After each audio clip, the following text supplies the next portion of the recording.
Hello, and welcome to the video analysis of the game Capablanca Ragozin. This position may also be famous to you, or familiar at least, as it featured prominently in Chereshevsky's book Endgame Strategy, the one I mentioned in our previous video. It was given as an exemplary way to convert an advantage, to win a winning position. We all know the dictum that says the most difficult thing is to win a winning position, and Capablanca style was in fact quite efficient when it came to converting an advantage. So let's take a look at this position. It's you could say a simple position. White is a clear pawn up, no compensation for black whatsoever. So the position should be winning correctly. But the point is how to win the position. So what Capablanca wrote actually about this game, and in particular about this position, is very indicative of his way of thinking. So he wrote in very general terms, which also show his manner of understanding how he was considering his way forward in this position. So what he outlined, in fact, was where his pieces should go to improve his position. So what he wrote is that the knight should come to d4, the pawns should go to b4 and f4, the rook should come to c3 to cover the pawn on a3, and the king should march to e3. So you can see he's pushing his pieces forward. Furthermore, he wrote two very important things.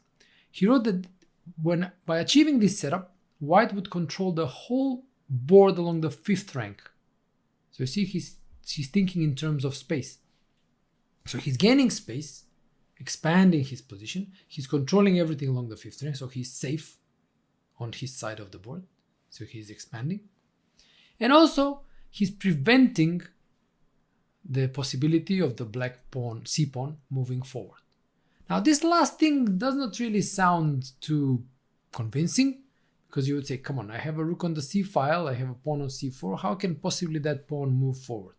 But as you will see, Capablanca was very exact by pinpointing this moment of the possibility of that pawn moving forward. So again, prophylaxis, remember, preventing the c-pawn going forward. So prophylaxis, we already noted, was a very characteristic feature of Capablanca's style. There is another reason why I'm also showing you this game, because I found it in very characteristic for one expression which I discovered in the very good book by Grandmaster Matthew Sadler and International Master Natasha Regan, the book being Chess for Life. And there I discovered the term relentless elevation. And I was kind of immediately drawn to it, and the definition of this relentless elevation was basically taking your pieces and just pushing them up the board until you suffocate your opponent, until your opponent has no breathing space. Then I also got in touch with Matthew and to ask him about what happened, how he came up with this term. And he actually explained that the term elevation was he discovered it in another book written by Alexander Shashin called Best Play, a new method to find the strongest move. I haven't read Shashin's book, to be honest, but that wasn't really relevant for understanding the term relentless elevation, or just elevation. So when I connected these things all together, and this game really stood out when it came to Capablanca's method of relentless elevation, just going forward. And you will notice that he liked to just go like a tank, basically, going forward and pushing his opponent out of the board. So, like I said, this game is quite characteristic of it. So let's see how the game continues. Knight d4. Capablanca continues along the lines of what he outlined. Yeah, the knight comes to d4, the rook is coming to c3, pawns b4, f4, king coming to e3. Centralization, controlling the center, controlling everything along the fifth rank, and going upwards or forward, if you will. So rook b7, hitting the pawn on b2, b4, continuing with the plan, bishop d7, f4, the king gets to e3 in the shortest possible route, king e7, king f2, rook a7 attacking the pawn on a3, rook c3 defending the pawn on a3, king d6. And now we come to the first characteristic moment in this endgame. We already know what Capablanca outlined. He wanted to play king e3 and achieve the desired setup. But he did not play king e3, at least not now. What he played is, again, I say typical. He played the move rook d3. Now, why rook d3? Well, because if you look at it, black's king is relatively well placed on d6, centralized, covers the c7 pawn. By playing rook d3, white is forcing the king to go back. In other words, to worsen his position. And this is what Capablanca always tried to do. No detail was irrelevant to him. If there was even a small possibility for him to either improve his position or worsen his opponent's position, he would take it. Yeah. So you could argue that this is irrelevant or this doesn't really make a difference or anything, but no, this is wrong. This is wrong thinking. You should take every possible chance to either improve your position or worsen your opponent's position, because these small details, they accumulate. And as Steinitz used to teach, accumulation of small advantages leads to a big advantage. So by playing rook d3, Capablanca is worsening the position of his opponent before continuing with his plan. Ragozin went back, king e7. Of course, Capablanca had to see if the move king d5 was working or not, and it is not working. Because after knight b5 check, okay, we have a discovered check attacking the rook on a7 also, king c4 the only move, yeah. And now not taking the rook because king d3 would be pretty active for black, but taking the bishop on d7, rook takes d7, king takes b5, and rook f7, and white is collecting even more material, yeah, with an easily winning rook endgame. Therefore, after rook d3, Ragozin went back to e7, and only now king e3. So you see, worsen the position of your opponent and then proceed with your plan. Yeah. Rook a4, move by black, and a move that sets a sort of a small trap, the one that Capablanca actually pointed out when commenting this game. He continued with his intended setup. He basically finished it with the move rook c3. But the move rook c3 is not just move that finishes the setup. It's also a prophylactic move. If you remember, he was talking about the prevention of the advance of the c pawn. Yeah? And this is actually clearly seen in the line king e4, which you could argue looks like a pretty good move, because if white is allowed to go, let's say, king d5, king c5, then the king would be quite dominant on c5, that can support the b5 push, and so on. White would be just winning. Yeah, but it is exactly here, after king e4, that black c pawn springs to life. c5 now, unexpectedly. Yeah, and after b takes c5, bishop c6, and you see the king is awkward. The knight is pinned. So after bishop c6, king, let's say, e3, bishop g2, the position becomes a bit too messy for white's taste. Now all his pawns are all his pawns are isolated. The h3 pawn is hanging, and he cannot easily coordinate his pieces. He has weaknesses to defend. So after rook a4, by playing rook c3, what Capablanca did was, yes, achieve his desired setup, but also prevent black's counterplay based on the c5 push. So you can see how careful he was when taking his opponent's ideas into consideration. And therefore, when once aware of them, he was of course pretty accurate in dealing with them. So rook c3, attacking also the pawn on c7. So black uses the fact that the rook is not on d3. He comes back with the king to d6, and now rook d3.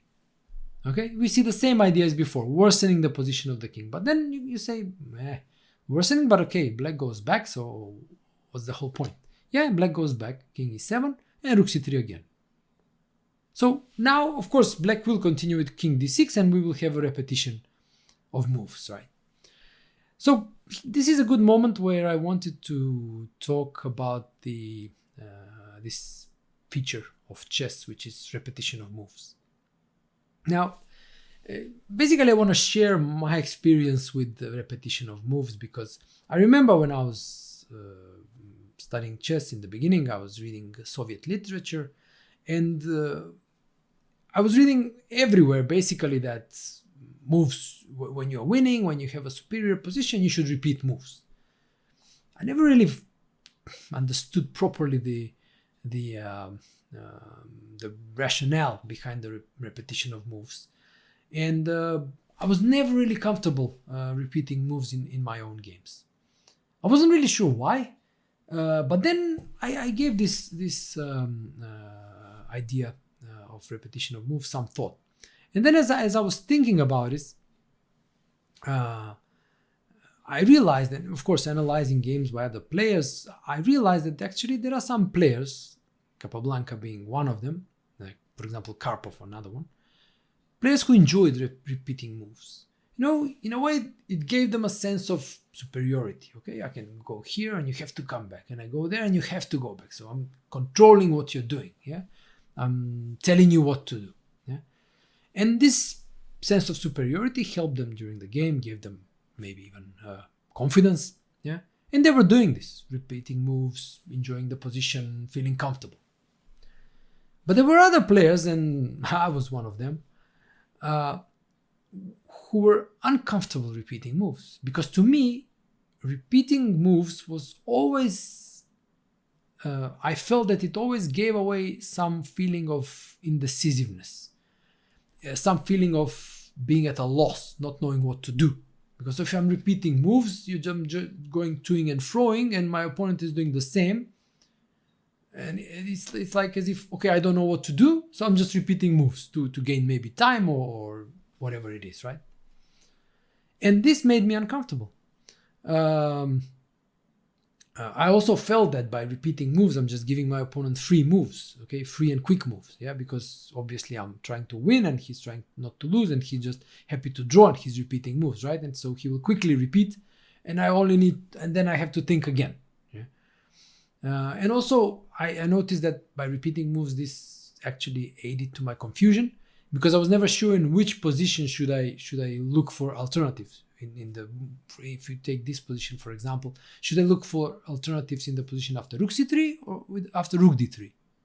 And then just, it kind of split my thinking. Should I be looking this position or that position? It kind of confused me.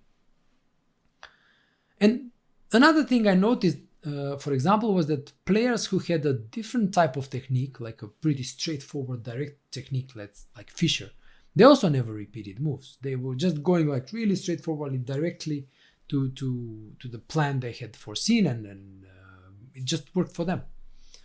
So when I understood all these things, then I realized that repeating moves does not really work for me.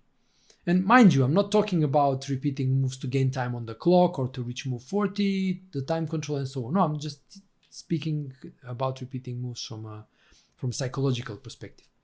And once I realized this, I basically stopped repeating moves and things tended to improve for me. Now, why am I telling you all this? I'm telling you this because there is no right and or wrong when it comes to repeating moves. You have players who enjoy it, you have players who don't. The key here is to make you aware where you fall into. What do you prefer? How does repeating moves make you feel? If you're comfortable doing it, go ahead, be my guest, do it.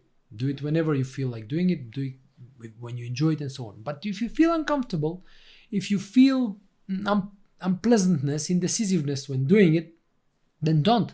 Better spend some time to see a clear-cut way forward and just go forward. Don't repeat moves. Don't confuse yourself just because you have read it somewhere or somebody has told you that repeating moves is a good idea. So this is like what I wanted to draw your attention to this aspect of repeating moves using this opportunity in Capablanca's game. So, having explained what I wanted to explain, let's now move on with the game. So king d6. Of course, black happily repeats. And now we come to the most difficult moment in this endgame. Why? Well, if you look at it, you see that white achieved the desired setup. But he also achieved the maximum he could with that desired setup. Okay, he achieved the setup, but now what? Okay. So the question you need to ask yourself is, how do you make progress here with white? How do you go forward? Yeah. Looking at the position, it's clear that being a pawn up and that pawn being on the queen side, yeah, these two, a3, b4 against c7, and that one of these pawns, the a pawn being a passed pawn, it's clear that the conversion of the advantage and making the progress should be connected with using that extra pawn by obviously advancing it. But then you look at the position and say, but how do I advance these pawns? Like, what do I do? You see that black has a pretty good blockade on the light squares. The bishop and the rook are controlling b5, a4. It's not so easy to advance. How to advance? So after these considerations, maybe you stop and think, okay, maybe pause the video, yeah, as I say from time to time. Think about how to achieve the advance of the pawns. What do you need to do to get the pawns moving forward? You think for a while and then you realize that there is one piece that can help the pawns moving forward. And that piece is the knight. Why? Well, because the knight can come to a square like c5 or c3, b2 as well, but that's a bit odd, yeah. And from c5 or c3, it would attack the rook on a4, forcing it to move. And then, once the rook moves, the pawns can move forward. For example, from c3, knight supports both b5 and a4. Yeah?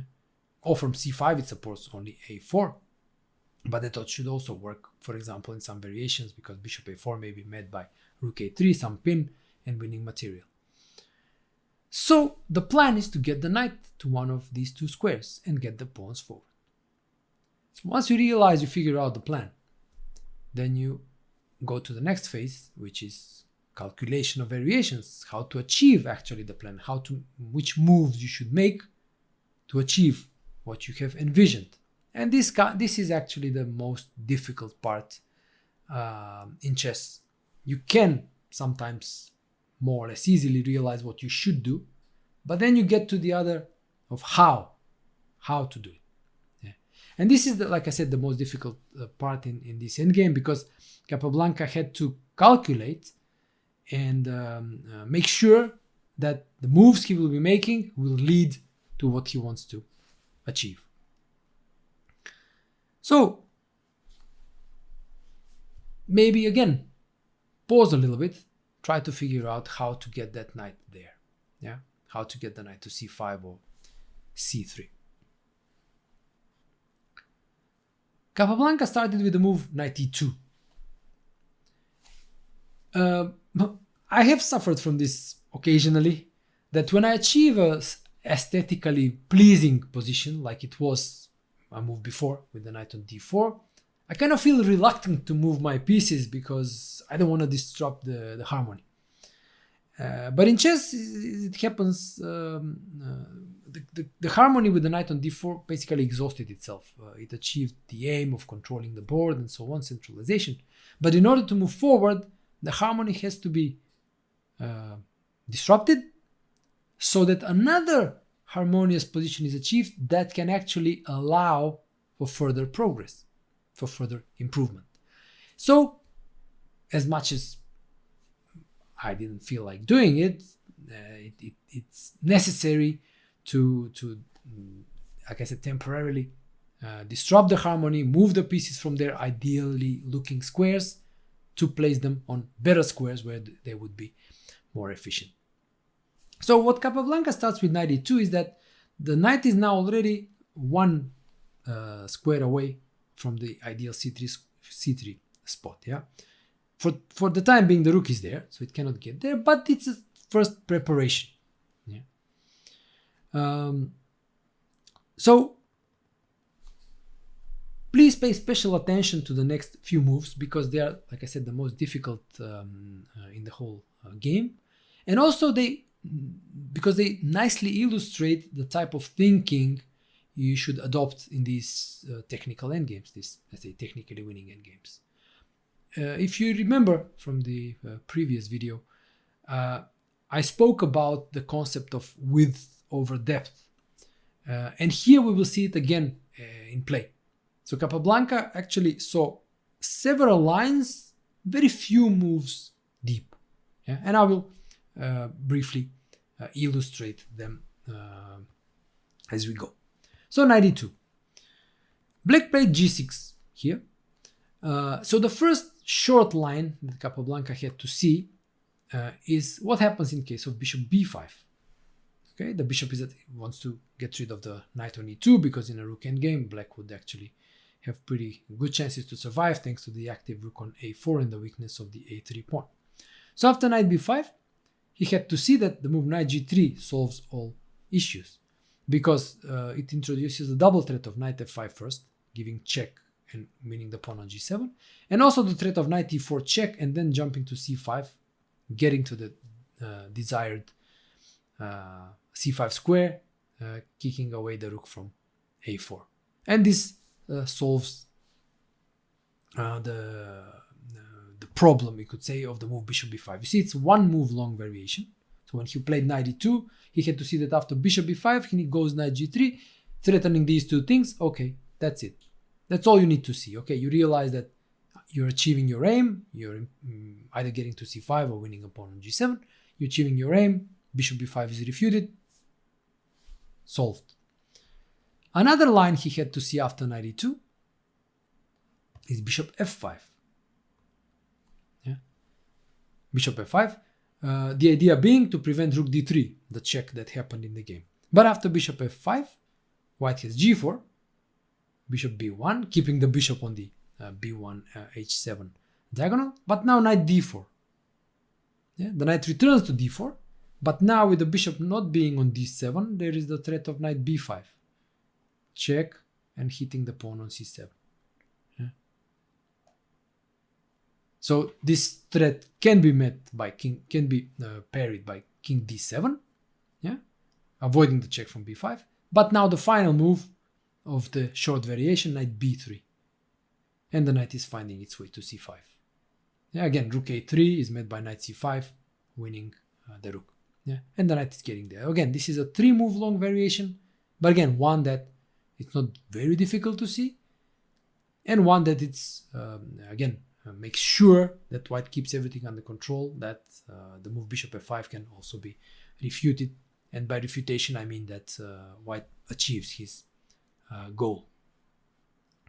So after knight e2 in the game, black played g6, taking control over the f5 square. We saw that this was important in the line bishop b5 knight g3 when knight f5 was a threat.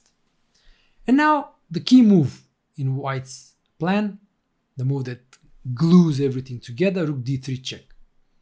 Now you wouldn't expect this to be so important, but again, if you dig a bit more under the surface and you calculate one move long variations, you will see why the move is so important.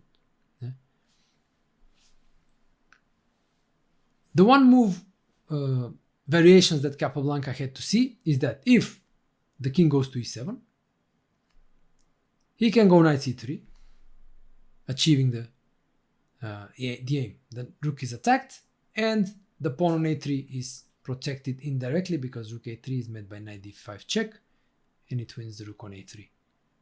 So see, that's why rook d3, actually again the idea being it worsens the position of black's king. Wherever the king goes, white takes advantage of that choice in various ways, but always to his advantage. So after rook d3, if the king goes to e7, that's what happens. Knight c3 and knight d5 discover check. If the king goes to c6, the simple move b5, one move long variation, wins the bishop on d7. Yeah, the king has to move. It cannot defend the bishop anymore, and white collects the bishop. And the third move that black can play in this position, we saw c6, we saw e7, it's king e6, and here Capablanca actually had basically a tactical sequence that wins by force, which he missed. So okay, maybe pause the video and try to find it. So if you spend some time thinking here, you likely noticed the fine move f5. Yeah, the point being that the king cannot take the pawn because the bishop on d7 is hanging. Yeah. So, and after g takes f5, the idea of the clearing sacrifice f5 was to liberate the f4 square for the knight. So knight f4 check.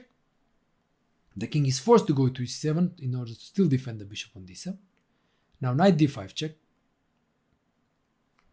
The king cannot go to d8 because there is knight f6 and the bishop is lost. Yeah. So after knight d5 check, the king goes to f8 and now knight c7, attacking the bishop on d7 and obtaining two connected passed pawns. And this is a technically winning position for white. Strangely enough, Capablanca missed this. Yeah. And in the position after king e6, he actually played a move that in a way fits his plan, yeah? But allows a tactical possibility, tactical chance for black to actually save the game. You will also notice that from time to time in these games, I note how Capablanca was in one moment missing things, yeah, that allowed his opponent a chance to save the game, but more often than not, his opponents failed at this task, most likely because they were not expecting it to be there. So he played king d4. The idea of the move is pretty straightforward. Okay, the king wants to go to c5, yeah, and also it allows for another possibility of giving the check, rook e3 check, and we will see why this is also important as part of Capablanca's plan to land the knight on c3. But this move, well, surprisingly or not, allowed a tactical saving chance for black. So if you want to test yourself again, you can stop for a while and think how black can save the game from this position.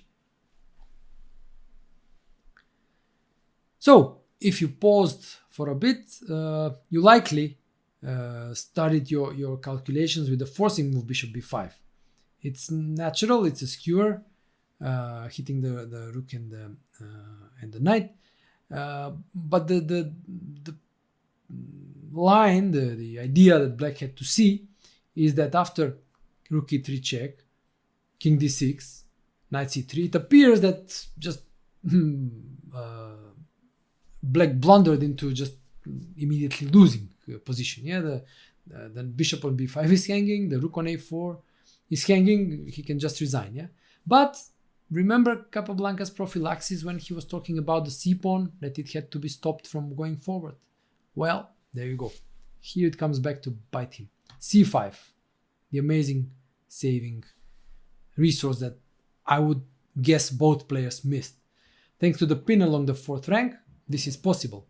So after king e4, bishop c6 check one more time, king d3. Now white's pieces are really clumsily placed, and the king is blocking the white's control over the third rank. And thanks to this, the move rook a3 is possible with an immediate draw. Yeah. So a nice saving chance for black. An alternative to after bishop b5 would be, let's say, knight c3 immediately without giving the check, but after bishop takes d3, knight takes a4, bishop f1, black is going to regain one pawn, and again with a drawn endgame. So we see unexpected chance for black, missed by both players, but one that, okay, sometimes these chances, okay, seeing these things happen in the games of the greatest players sometimes gives us hope that, okay, even when playing these players, we should never stop looking for chances, because even they are sometimes missing things. Yeah, and if we are, well, a bit more vigilant in those moments than them, well, okay, maybe we can get a good result playing stronger opponents. However, after king d4, Ragozin missed the chance and he went rook a6. Yeah. So that was the only chance he got in this game, and he's never going to get another one. So from this moment onward, I think we can now concentrate and enjoy on Capablanca's technique of just winning basically this game by relentless elevation. Rook e3 check. Now everything falls in place. King d6 and knight c3. And now you see how all white's pieces changed their squares. The king was on e3, now it's on d4. The rook was on c3, now it's on e3. And the knight was on d4, now it's on c3.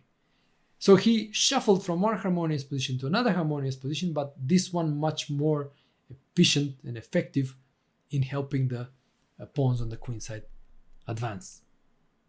Of course, the tactical justification is that the pawn on a3 is taboo, thanks to the discovered check. So rook takes a3, knight e4, check, yeah, and white wins the rook. So after knight c3, from this moment onwards, as mentioned, Capablanca is starting his relentless elevation. So the threat being knight e4, yeah, also black plays f5 to control the e4 square, and now b5. Here it comes. Yeah, b5 crossing the center of the board and advancing the pawns where he has an advantage. Of course, the extra pawn is on the queen side. It fully makes sense to push the pawns on that side where he has an advantage. Rook a8, of course, the same thing applies. Rook a3, knight e4 wins the rook. King c4.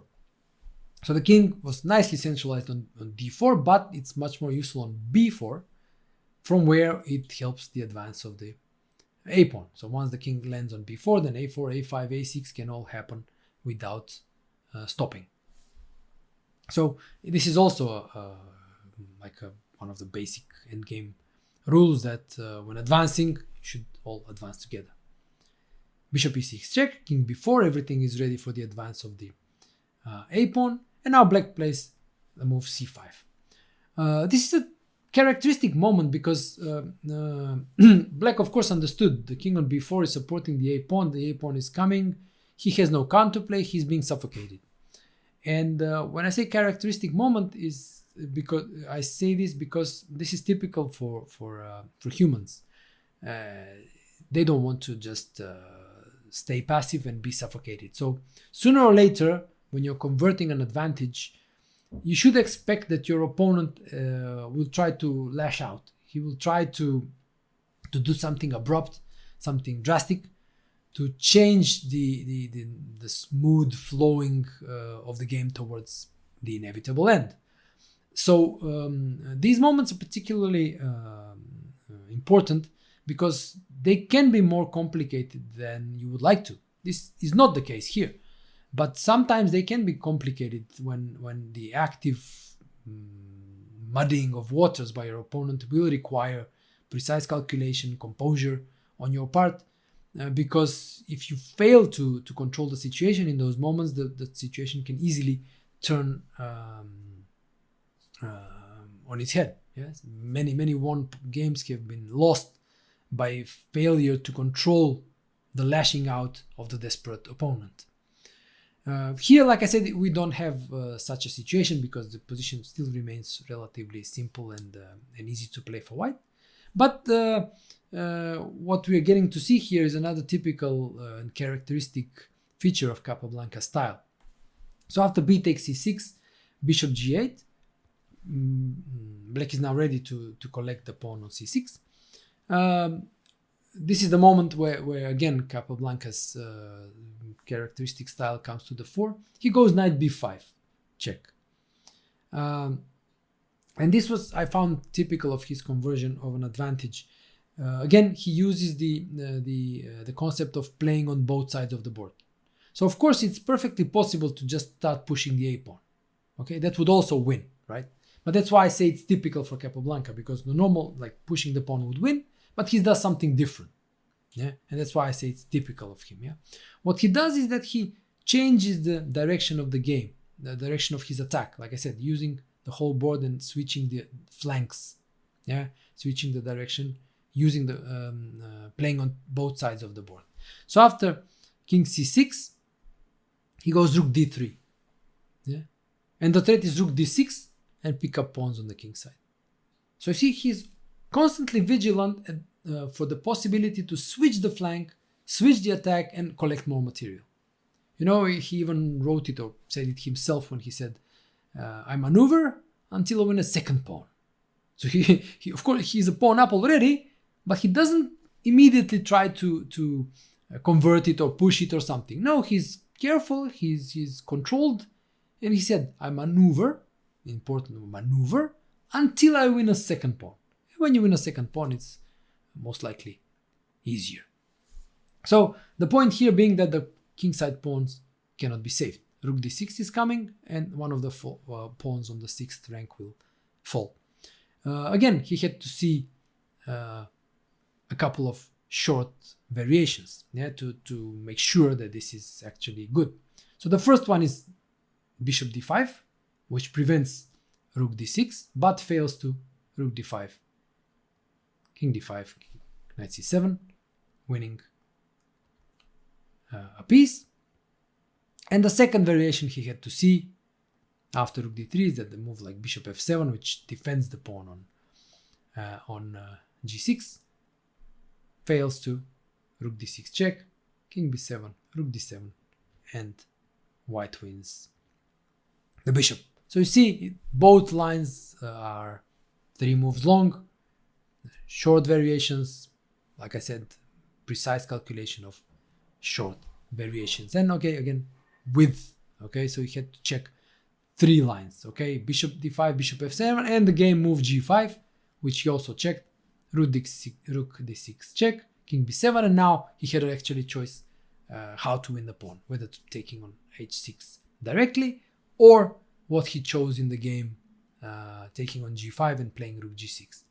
So what would you play here? This is like, again, not really a question with a correct answer, but this is more like to show you again Capablanca's characteristic thinking. Yeah. So obviously both moves win, taking on h6 or taking on g5 and playing rook g6 and then picking up the g pawn. Both moves win, but you still, I mean, in a game, even when you have a choice of 2-3 winning moves, you still have to choose one. Yeah? And sometimes this is a problem. This is winning, that is winning, this is winning.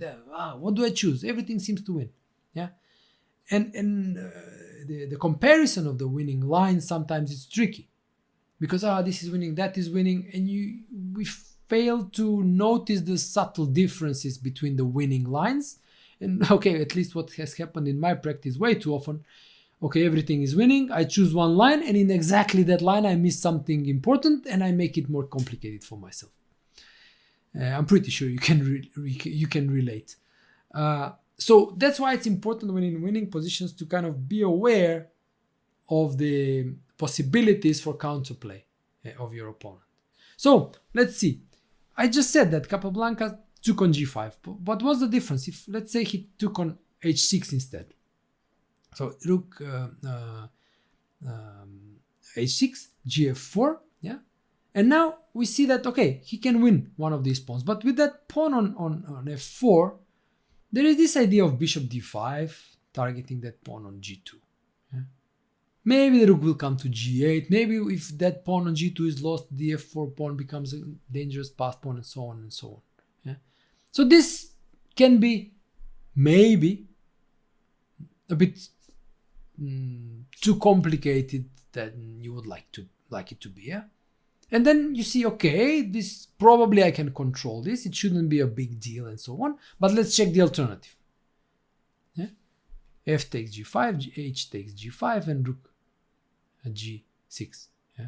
And now picking up a pawn. So rook f5, rook g5, yeah, and f4. So you see, he was saying, okay, in that line, bishop comes to d5, maybe g2 is attacked, and so on. And then comparing to this line, then you say, okay, there is no bishop d5. Okay, this is simpler. Yeah. So when you compare two winning lines, try to choose the one that is simpler, the one that is easier. Yeah. And here we come to the, I would think, the last instructive moment in this game. So of course, 2 pawns up, well, easily winning, obviously. Yeah. But I find Capablanca's next move, again, very typical of his style, of his manner of thinking, of his mindset, if you will. And I also find it very characteristic, especially when compared to what he wrote about his next move in his comments. The move Capablanca played was the move knight d4. So you see why I find this move very characteristic.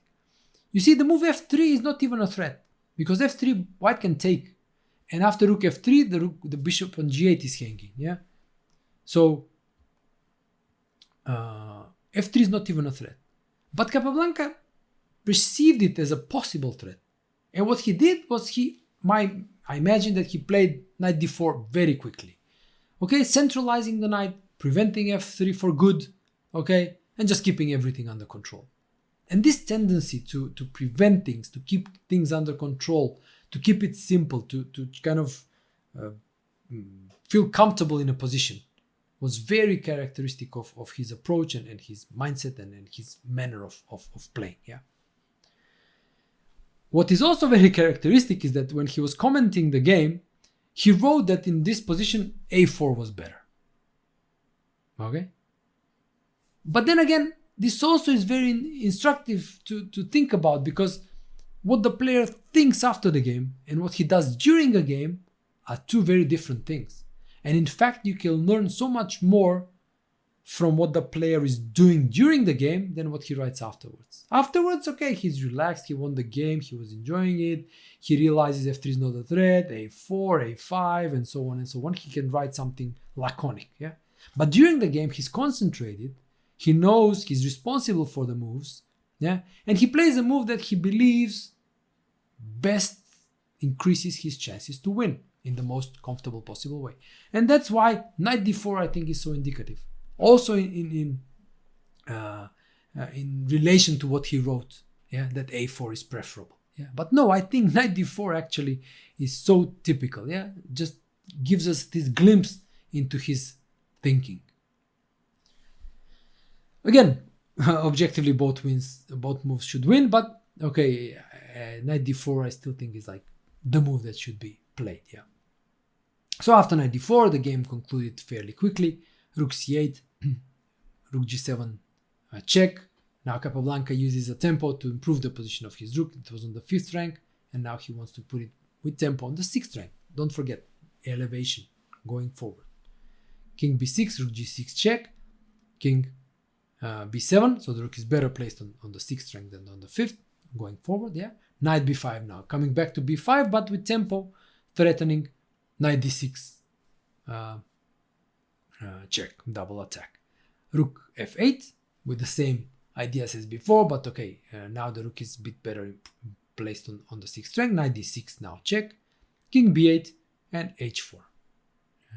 And finally, in this position, Ragozin resigned because both pawns are moving forward. The king is moving forward. The rook will likely come to g7, and black will be pushed outside of the board. Notice black's pieces in the final position. They are all limited to the 8th rank. So again, very nice illustration of this relentless elevation, just pushing back mercilessly towards the edge of the board until he has basically no breathing space, and leaving him little choice but to resign. So finally, like I said, in this position, Ragozin resigned. Yeah, impressive stuff, I would say. Very, very controlled conversion, barring that one moment which we noted when both players missed a hidden resource by black.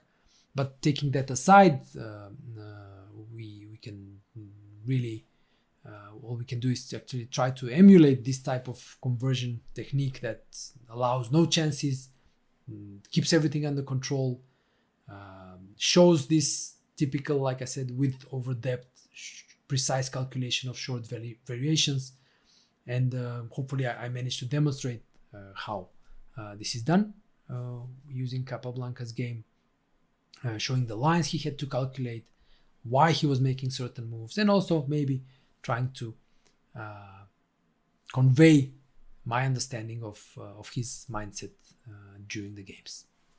So thank you for watching, and well, I will see you in the next game.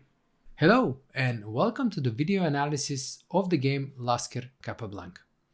This game is another famous conversion of an advantage by Jose Raul. What makes it particularly impressive is that this game happened in a World Championship match. This was the famous Game 10 of the World Championship match in Havana in 1921. It's important to give a little bit of a background in which moment this game was played. Game 10 was played in a moment when Capablanca was leading in the match by 1 point, but the match was rather hard fought by both sides, and it was not really possible to tell who had the playing advantage in spite of Capablanca's lead of only 1 point. The game started quite ambitiously for Lasker. He played an ambitious opening and he really got promising middle game position. But then in the critical moment, something failed him. He did not manage to find the best continuation that would have continued with the initiative for him. He misplayed it and then soon enough landed in a very unpleasant position with pawn weaknesses. We can see the pawn weaknesses in this position as well, as Capablanca successfully traded to a very advantageous endgame. So you can see that in this position, White has weak pawns on d4 and b3. They are isolated and therefore weak because they need constant defense. So again, I mentioned this game being impressive, and what makes it impressive is that it's one thing to win technically winning games against lower, let's say, rated opposition, but it's another thing to win in the same smooth, convincing manner in a World Championship match against the reigning world champion, and this is really something very, very special. So the position is technically winning for black, but it takes Capablanca's technique to actually prove it. So weak pawns, d4, b3. White is also very passive and will remain passive, trying to defend these weaknesses. We normally say that one weakness is not enough to win because that one weakness can easily be defended by the defending side. Here we have two. But what makes it tricky for black is that these two weaknesses are relatively close to each other. So they can still be sort of relatively easily defended.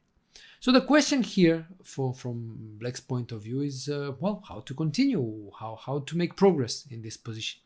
So again, it's a good moment for you to pause, think, collect your thoughts, Think a little bit what you would play here, perhaps what your general plan would be, and so on and so on. So again, I recommend taking a moment and then thinking both generally about the general plan and also very concretely what's your next move. So Capablanca's next move in this position is the first precise move in this very exact endgame from start to finish. He started with the move rook b6. Now, at first sight it appears a logical move, but attacking the pawn on b3 and perhaps intending rook b4, targeting the pawn on d4. But then again, if you go move back and think about why not rook a6? It's a logical move. The rook occupies the open a file, threatens maybe rook a1 check to push white's king even further away from the center, then maybe going rook b1, behind the pawn. It makes perfect sense, right? However, this is the first moment in this endgame where we will see Capablanca's precision. Yeah? And by precision, I mean being very, very attentive to his opponent's ideas and threats. For example, rook a6 here would be actually an imprecision for black because white has the move rook b2. And now all of a sudden he has the threat of pushing his weak, as we mentioned, but also past b pawn. So after rook b2 and suddenly threatening b4, b5, white obtains counterplay. So this is definitely not how you want to convert an advantage by allowing your opponent counterplay. So therefore, Capablanca, to avoid this thing from happening, he starts with rook b6, hitting the pawn on b2. And now, again, this I've mentioned throughout the course, the importance of precise calculation of short lines. Yeah, so you go rook b6, and what happens normally when you see the move like rook b6, you calculate. Okay, I attack the pawn on b3. He can defend it with rook b2 or rook d3, right? But then you quickly see that rook b2 putting the rook behind the pawn is not very good, because after rook b4, the pawn on d4 is attacked twice and it's lost. Or in case white returns to d2 with the rook, the pawn on b3 is lost. So again, it's a one move long variation, but it's a necessary one to determine that after rook b6, white is forced to play rook d3 to defend both pawns with the rook. And only now, when the rook is passive on d3 and can no longer come behind the passed pawn on b2, does Capablanca play rook a6. So this is the precision I'm talking about. This is the good. This is what good technique means. This is how advantages should be converted, by preventing counterplay, keeping your opponent tied down, passive, and devoid of counterplay. So rook a6 now, and now the idea is of course to go rook a1 check, push the king away from the center, forcing it to go to h2, and then maybe rook b1, rook behind the passed pawn, or rook a2, hitting the knight on e2, and so on. So now Lasker plays g4. It's a committal move, admittedly, but the move is not actually without an idea. If you notice, the pawn on h4 was fixing white's structure on the king side. Yeah, so we can go one move back and see that the pawn on h4 was fixing these two pawns on g2 and h3. Yeah, making it difficult for them to move. So what Lasker does is that after g4, he forces black to take en passant. And after capturing en passant, h takes g3, f takes g3, we see the idea of his defense. If you look at it, the rook on d3 is defending everything. Okay, it defends the pawn on b3, defends the pawn on d4, defends the pawn on g3. The knight on e2 is also defending everything. The pawn on d4, the pawn on g3. If necessary, it can also go to c1 and lend support to the pawn on b3. So if you look at it, it says, okay, this is pretty good defense, right? Everything is defended, okay? Yes, it's passive, but everything is defended once or twice in most cases. So how can black actually make progress here when everything is defended so well? And this is another aspect of high-level chess. Strong players tend to defend very resourcefully, and they are very hard to beat. So here you can see also Lasker, the great defender. Even though he's in a very unenviable situation, he puts up tough defense by making sure that everything in his position is well defended. So let's now see how Capablanca intends to break down this defensive setup. Rook a2. So the rook is activated along the second rank, immediately attacking the knight on e2. And another idea of the rook a2 move is to go rook b2 and place the rook behind the passed b pawn, therefore forever eliminating the idea of the pawn becoming a threat by being pushed forward. So knight c3. Lasker, for the time being, Lasker doesn't want to go king f2 and pin himself along the second rank, but goes knight c3. And this poses another interesting question to black: where to move the rook? The candidate moves are actually two: rook b2 or rook c2. Now, where would you go? And what most importantly, why? So this is another good exercise in technique. You have an option of two moves, and you have to decide which one is better, and also you have to understand why. So take some time and think about this, because it's an important moment in the game, and also it's important to get it right. But also it's important to get it right for the right reasons. So okay, take some time to consider this. So Capablanca here played the move rook c2. Perhaps this was surprising for some of you. It does create a threat. Hopefully you saw it. And the threat is by latching onto the knight on c3. Black creates the threat of knight takes d4. When then rook takes d4 is met by rook c3, winning not only one pawn, but then also a second one, because the pawns on b3 and g3 would also be hanging. But it's not so much about the threat that the move creates. That's not the main reason why Capablanca chose rook b2 instead of the, I would say, more primitive rook b2. Yeah? The move rook b2 is more primitive, I call it, because it simply attacks the pawn on b3. Yeah? Don't forget, the move rook c2 also attacked the pawn, not on b3 but on d4. But this is like more straightforward, more you could say, visually obvious. But the problem with rook b2, as Capablanca saw it, was that after the move knight b5, white defends the pawn on b3. That's one.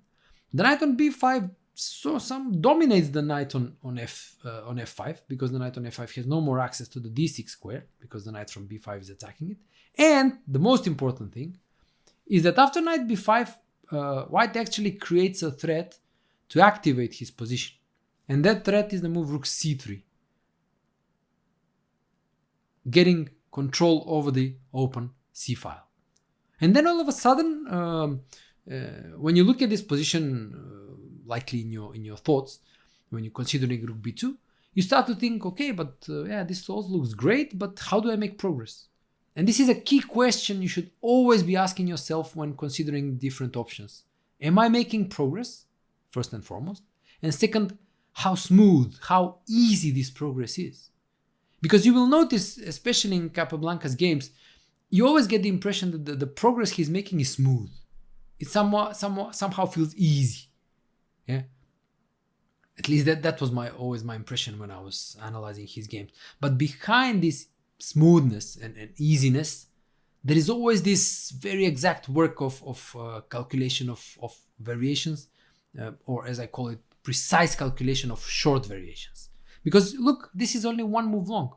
So what actually happens is that when you're looking at rook b2, you see knight b5, you realize your knight is dominated on f5, you realize there is the threat of rook c3, yeah, and then you say, well, this is maybe not that great.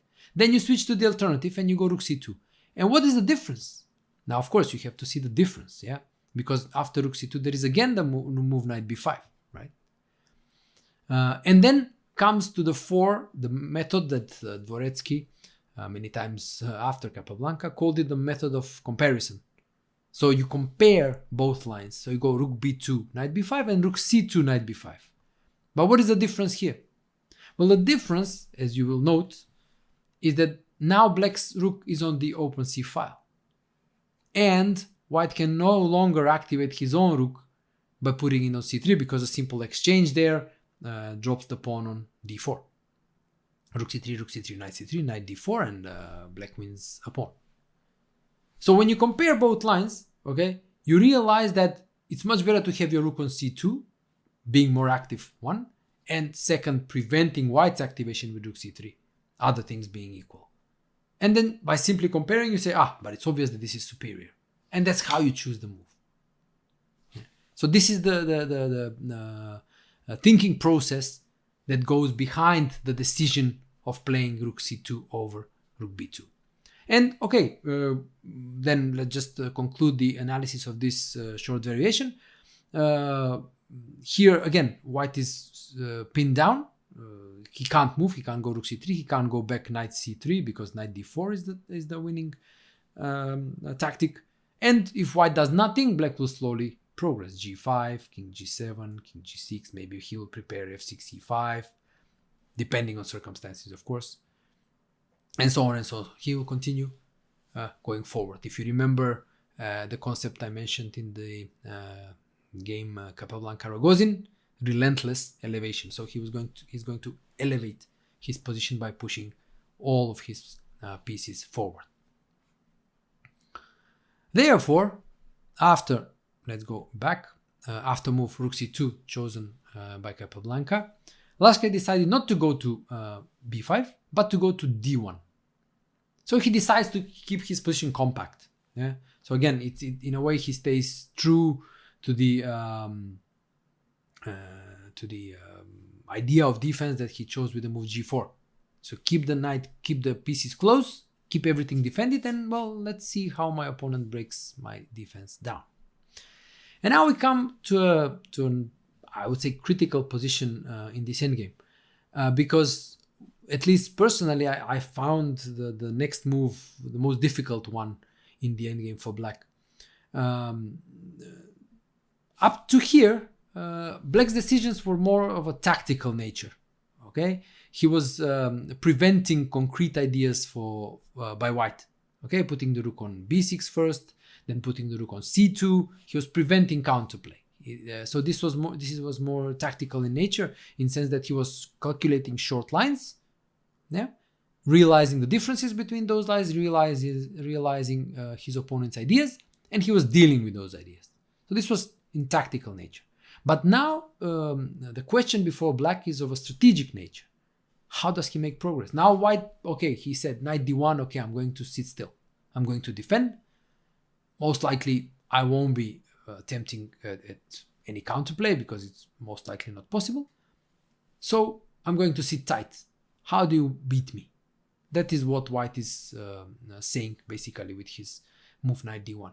And that is why I think this is a trickier decision for black. So again, this is a good moment for you to pause and think, how do you make progress? How do you improve your position? How you keep going forward? So I'm pretty sure Capablanca also spent some time here, and he came up with the, to my mind, difficult move, knight e7. Yeah. Again, if you remember, I also spoke a little bit about this theme in the analysis of the game Capablanca-Rogozin, where at some point there comes a need to relocate the beautifully placed pieces. So in this position, you see the knight is fantastic on f5. Yeah, it's fantastic. It pins down the rook to d3 by targeting the pawn on d4 and the pawn on g3, and it looks like the last piece you want to move. Yeah? But Capablanca is actually very exact and very precise. He understands that the knight on f5, even though looking pretty and still admittedly being pretty efficient, is much better placed on the queen side. And it's also, this is pretty tactical, because by putting the knight on c6, as he intends from e7, he again attacks the pawn on d4, but also introduces two more threats. The move knight a5, targeting the pawn on b3, and also the move knight b4, attacking the rook on d3 and displacing it from the ideal location on d3. Note how concrete Capablanca's treatment of this endgame is. What do I mean by concrete? We know the general rule of king centralization, right? It says, oh, in the endgame you must always centralize the king. But look at this game and notice when Capablanca starts centralizing the king. Only when all the hard work is done. So he's looking that there are more important things in this position than king centralization. He could have gone king g7 or king f8 and so on and so on. But no, he plays knight e7 because he sees that the knight coming to c6. And with these threats of knight a5, knight b4, he will most likely, even though I can't know for sure, maybe he even calculated that he will actually win a pawn by force. Yeah. So this is very, very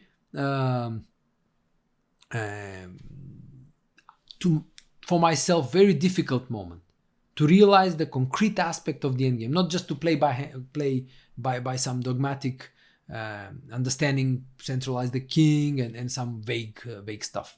No, this is very exact. The knight is relocated to a more efficient square, c6, and introducing more concrete threats. Again, by playing knight e7, Capablanca also had to see some short lines. For example, the very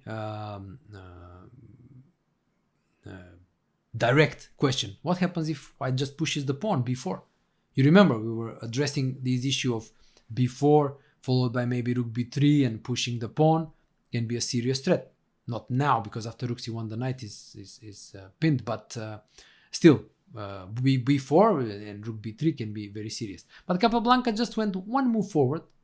If you remember the aphorism when they asked him how many moves ahead do you calculate, and he said just one, but it's always the best one. Yeah. So he likely he calculated just one move ahead here, which is the best one, and that is rook c1, pinning the knight and threatening rook b1 and collecting the pawn on b4.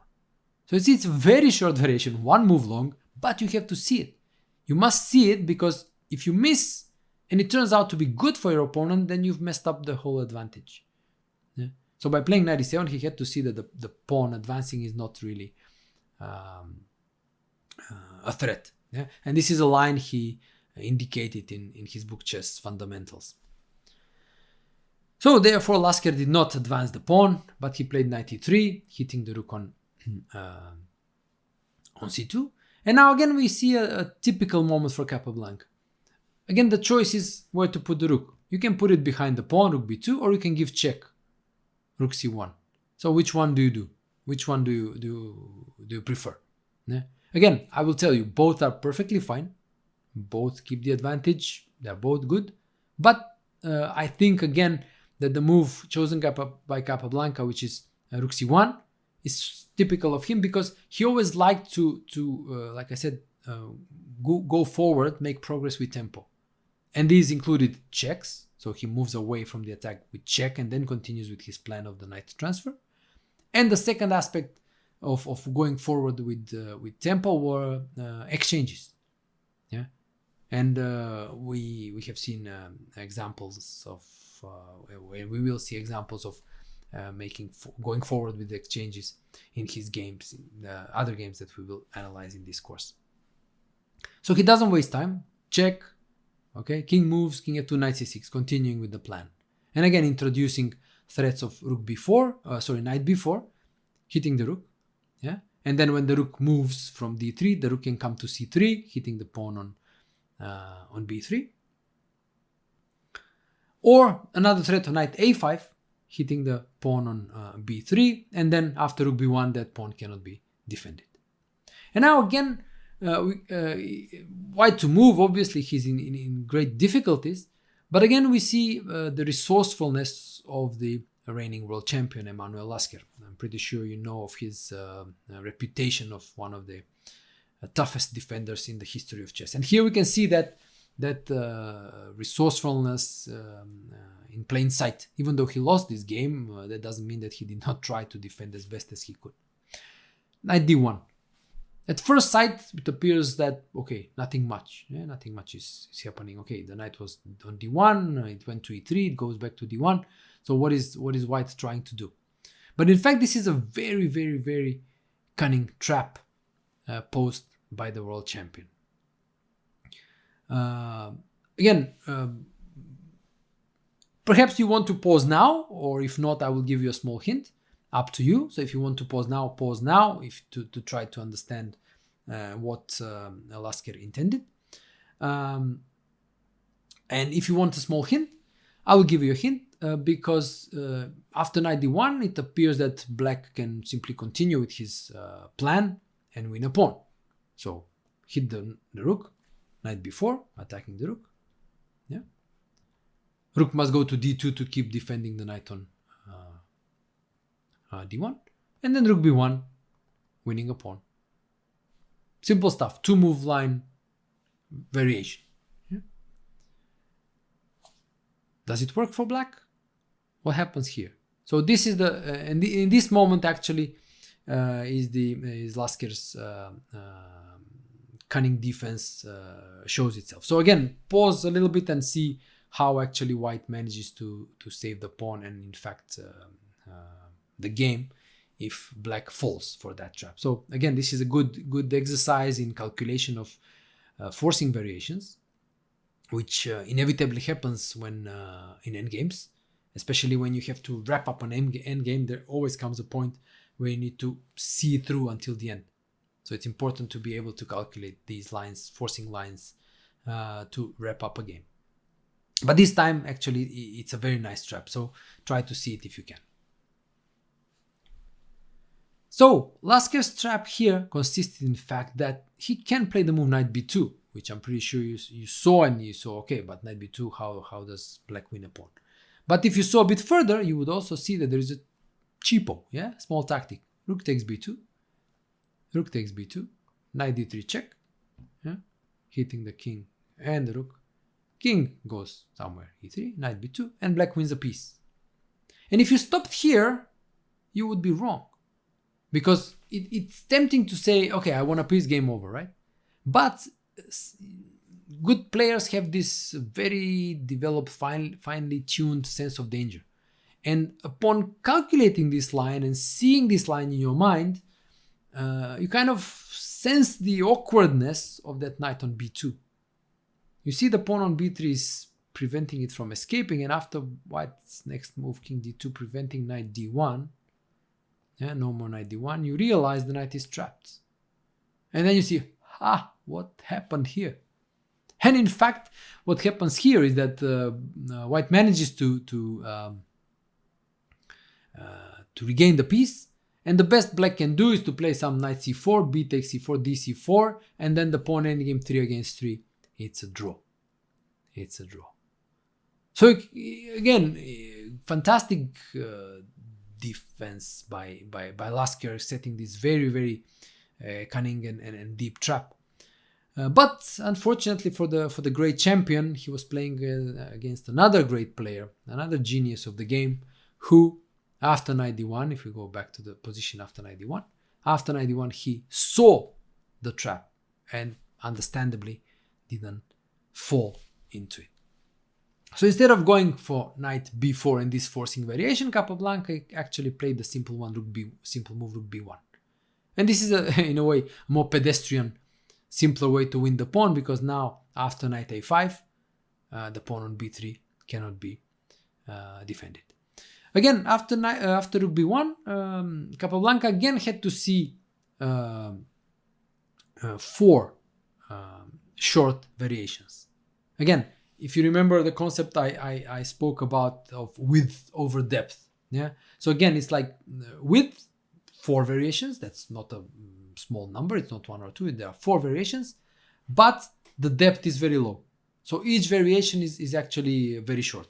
So to illustrate what lines he had to see after rook b1, If white tries king e3, then knight b4 hits the rook, as the rook cannot withdraw any along the third rank because the knight on d1 is hanging. Yeah, it has to go to d2. When after rook b3, black wins the pawn. So again, that's a 1. If you want after rook knight b4, 1 move variation, or 2 move to when you realize rook b3 is coming. Another move, knight e3, the knight runs away. Rook b2 check. You want to push the king backwards, but the point is that whenever the king moves, and then knight a5, and you win the pawn on b3. So that's again 1 or 2 move long variation. You realize after knight a5, the pawn on b3 cannot be defended. Then we have a third variation, which was indicated actually by Capablanca in Chess Fundamentals, and that is after rook b1, that is the move king e1. It was most likely the most resilient move for white, because after knight a5, hitting the pawn on b3, king d2, threatening king c2, black is forced to take with the rook because taking with the knight allows king c2, rook b3, knight b3. Black wins the pawn, but the rooks are exchanged, and the ensuing knight endgame was judged by Capablanca as winning for him, but he also noted that this would have been tricky and not that easy to win. So he considered this as the most resilient line from white's point of view. But again, the line is not really, again, long. So when you realize after rook b1 and the game continuation chosen by Lasker, which was king e2, and now again rook b3, winning a pawn. So you see, he had to see the moves. Let's go back again to say it again. King e2 as in the game, king e3, king e1, and knight e3. So 4 lines, but all of them are 1, 2, okay, let's say 3 moves long. Okay, basically after knight a5, you realize you win a pawn, and that's where the calculation more or less ends. And this is the type of calculation you need when converting an advantage. You have to see a lot of options for your opponent, and then make sure that against each option by your opponent, you know how to reply, and you know what to do. So this is the key to good endgame technique. So king e2, yeah, rook b3, and noting why Capablanca thought that the knight endgame after king e1 was most resilient, because here, obviously, white cannot take the rook on b3 because knight d4 actually wins the second pawn now, so it's a check, and the rook is hanging, and then black will be 2 pawns up. So therefore, after rook b3, Lasker played king e3, and now we come to a good exercise based on exchange of pieces. Black has a choice: does he exchange rooks, or he does not exchange rooks? And again, why? So it's not just yes, you have to decide, but you have to understand why you decide. You have to decide the underlying reasons for that decision to exchange or not to exchange. So again, you already had a hint from the previous lines we discussed, but again, you can test yourself to decide: do you exchange rooks or you don't? So we mentioned earlier, Capablanca considered the knight endgame as the most resilient one for white. So here, understandably, he preferred to avoid the exchange of rooks and played rook b4. So the rationale behind keeping the rooks on board was that if you compare both rooks, you realize that black's rook is much more active than white's. Yes, you can argue the rook on d3 is a very good defensive piece because it defends the pawn on d4, it defends the pawn on g3, and keeps in a way the fortress we spoke about. But activity is what counts, and having the more active piece, it's usually a bad idea to exchange it for a more passive piece of your opponent's. So he keeps the rook, and now having won the pawn, we come to the final phase of the game, which is conversion of the material advantage. If so far we saw a conversion of the positional advantage, which culminated in winning a pawn, now we have a material advantage, and now we come to the phase of conversion of material advantage. So knight c3, and now Capablanca reroutes the knight from c6 to e7, going back to f5. So the knight achieved what it was meant to achieve from c6, introducing all these threats, which resulted in black winning a pawn. And now the knight is coming back to f5, to its initial dominant position. So knight e2. So the knight from e2 defends the pawn on d4, defends the pawn on g3, and again Lasker is retorting to this fortress-like strategy of defending this objectively lost position, but well, he's not giving up just yet. Knight f5 check, activating the knight with check and with tempo, and getting it to its ideal position. King f2, and now g5. Again, the starting move of black's relentless elevation. He starts moving, of course, forward, or if you want, upwards. Yeah. The move also prevents white's move of h4, which would have stopped somewhat black's expansion. Yeah. So it's a good move because it stops h4 and also controls the f4 square. So there are no any knight f4 ideas by white, even though knight f4 doesn't really do much. So g4 now by white. This is somewhat committal, but again, what white is trying to do is to try to stop the advance of black's pawn. So the pawn on g4 controls the f5 square, the pawn on d4 controls the e5 square, and this is where black's pawns f and e have to pass. So by controlling them, white tries to make it as difficult as possible for black achieving that advance, whether f5 or e5. So knight d6, the knight is naturally rerouted to the even more dominant square on e4, and now knight g1. Yeah. So this was the one of the ideas for white out with g4. The knight from g1 can come to f3, and from f3 again controls the e5 square, where the e6 pawn should go if black decides to move forward, and also attacks perhaps the pawn on g5. So you see, even though he's passive, white is not giving up.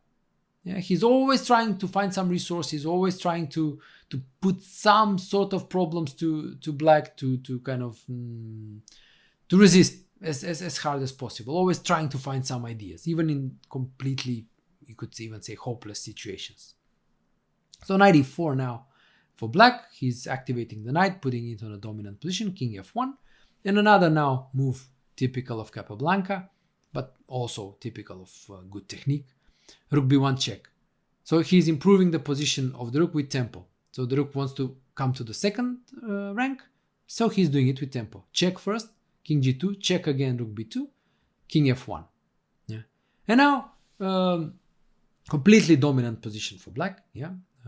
But white is defending his weaknesses. Well, he's controlling f5, e5, and there is still some work that need to be done. Before doing the final work, Capablanca actually repeats the position one move. Rook f2 check, king e1, rook a2, king f1. Yeah? So basically what he did was move the rook from b2 to a2 with the tempo. Does this change anything? Does this affect anything? Well, no. But as I spoke of this aspect of repetition of moves when analyzing the game Capablanca-Ragozin, Capablanca liked doing these things, okay? So this was just Capablanca being Capablanca, repeating moves, enjoying the position, reassuring himself, feeling good, yeah, winning position. The match is going well, he's on his way of becoming a world champion, all things go well, and he liked to repeat and, take his time. But this is all fine, yeah, you can repeat, you can enjoy yourself, but you have to win the game, yeah? Your opponent won't just resign just because you're winning. So how do you win? Yeah, how do you make progress here? How do you wrap up this game? So again, good moment. Pause a little bit, think about it. What you would do here. Capablanca here chose the move king g7, And I think this is, again, I see it as a characteristic moment, because it shows that perhaps he was not entirely clear what he wanted to do. Why do I think so? Well, if you look at it, Black's winning plan has to consist of advancing these with the extra pawn. Yeah? The extra pawns are these two, yeah? F pawn and E pawn. So he will likely have to decide, does he push F5 or does he push E5 with the aid of F6? So there are two possible plans, F6, E5 or F5. Yeah? So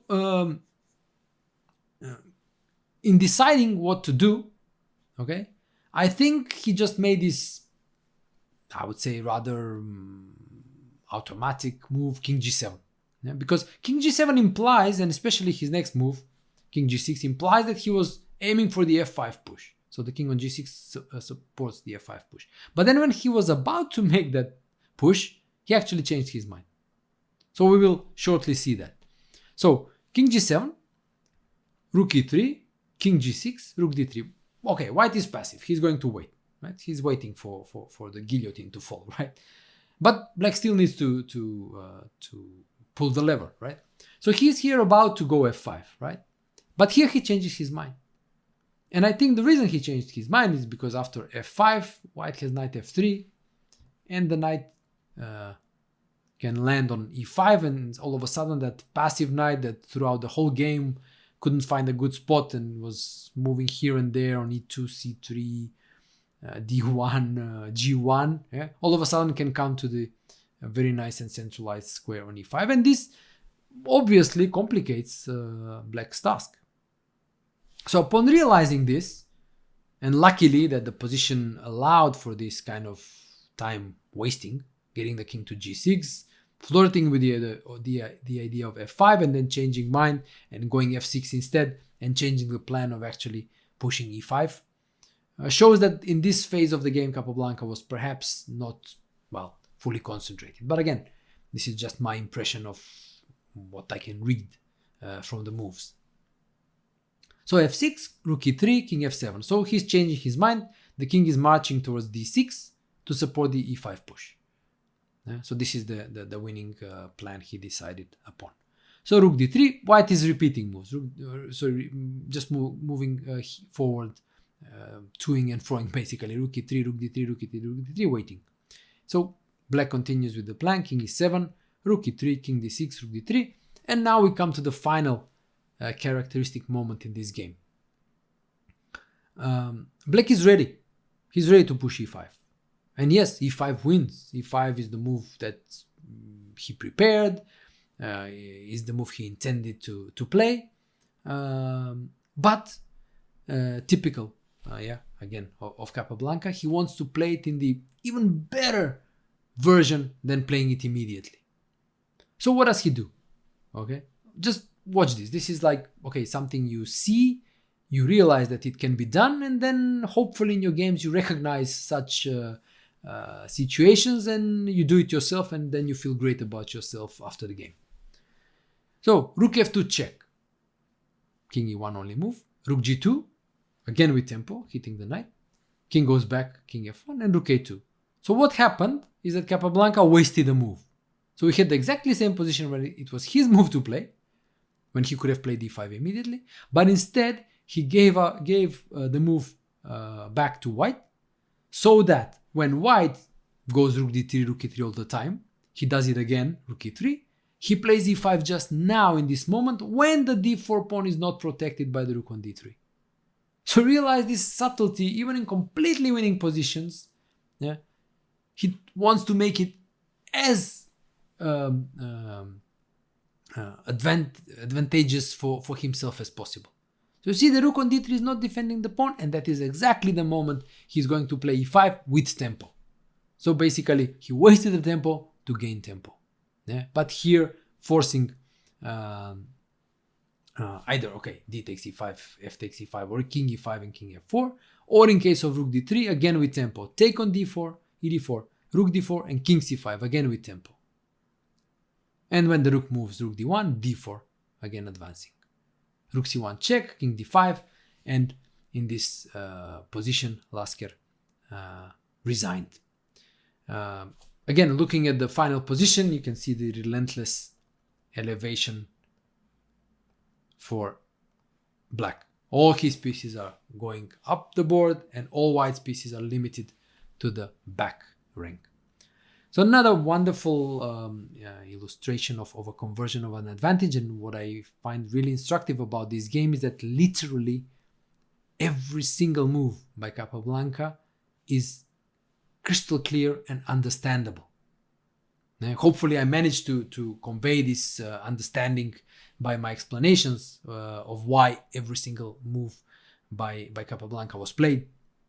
And this clarity that you get from analyzing his games is the, for me, the single most important instructive moment in his games. You understand how chess is played, why the moves are played.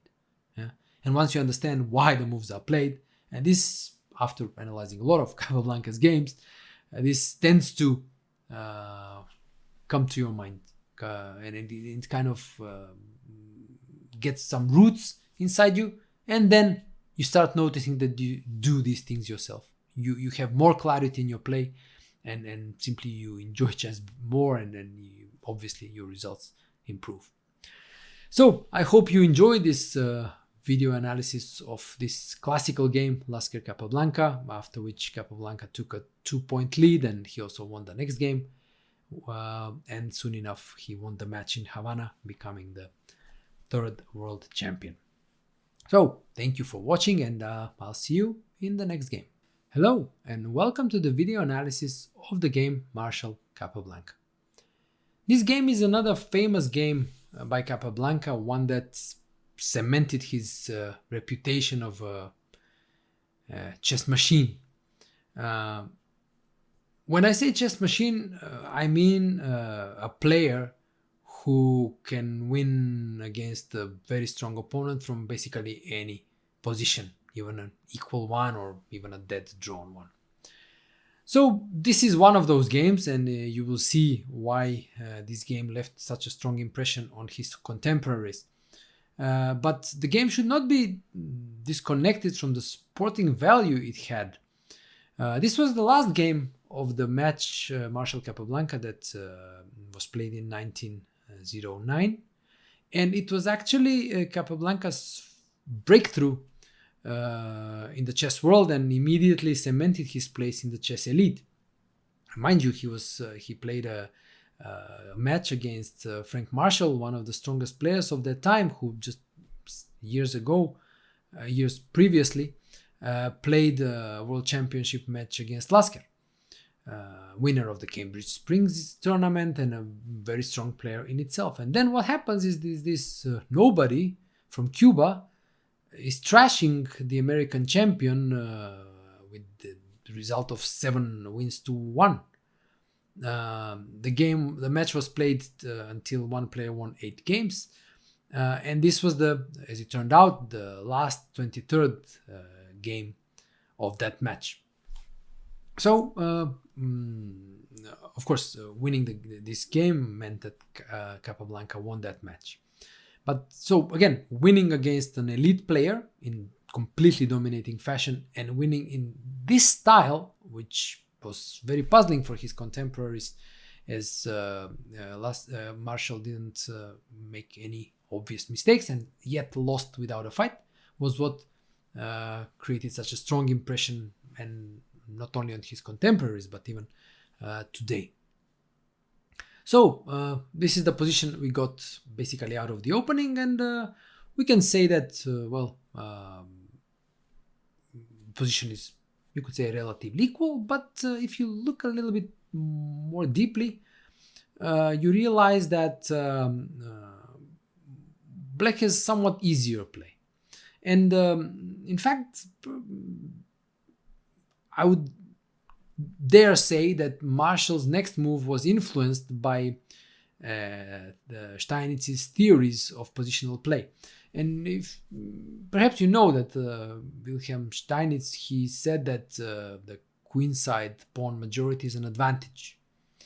Later developments of chess theory and practice prove that this is not always the case, and in fact whether the queenside pawn majority is an advantage or not depends on the other factors in the position, like control of over the, in this case, open d file, and also the location of the other pieces. But in those times, players just believed that having a queenside majority is an advantage, and Steinitz also thought so because normally both sides castle kingside, and therefore it's just easier to advance with the queenside pawns because they do not weaken the king.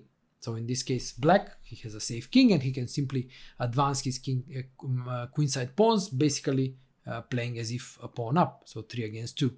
Whereas for white to advance with his majority is a bit trickier, because let's imagine advancing g4, g5, f4 would weaken his king. So perhaps influenced by this by these theories of the time, Marshall played the next move, rook fc1, which immediately sets the tone for the remainder of the game. So by putting the rook from f1 to c1, he immediately conveys his psychological state that he's going to defend against this pawn advance on the queen side. So he's going to dig down and defend and try to stop the, let's say, black's relatively automatic advance on the queen side.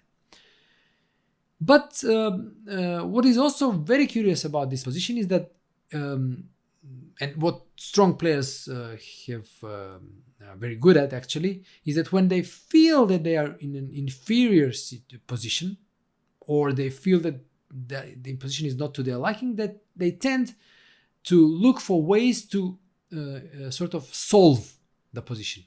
And by saying solve the position, I mean calculating a line or lines to a position where, let's say, a draw is relatively easily achievable.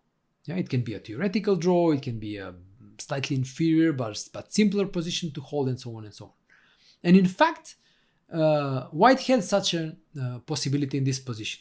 In this position, there is a first line, relatively straightforward, that white can go into and secure the draw without problems.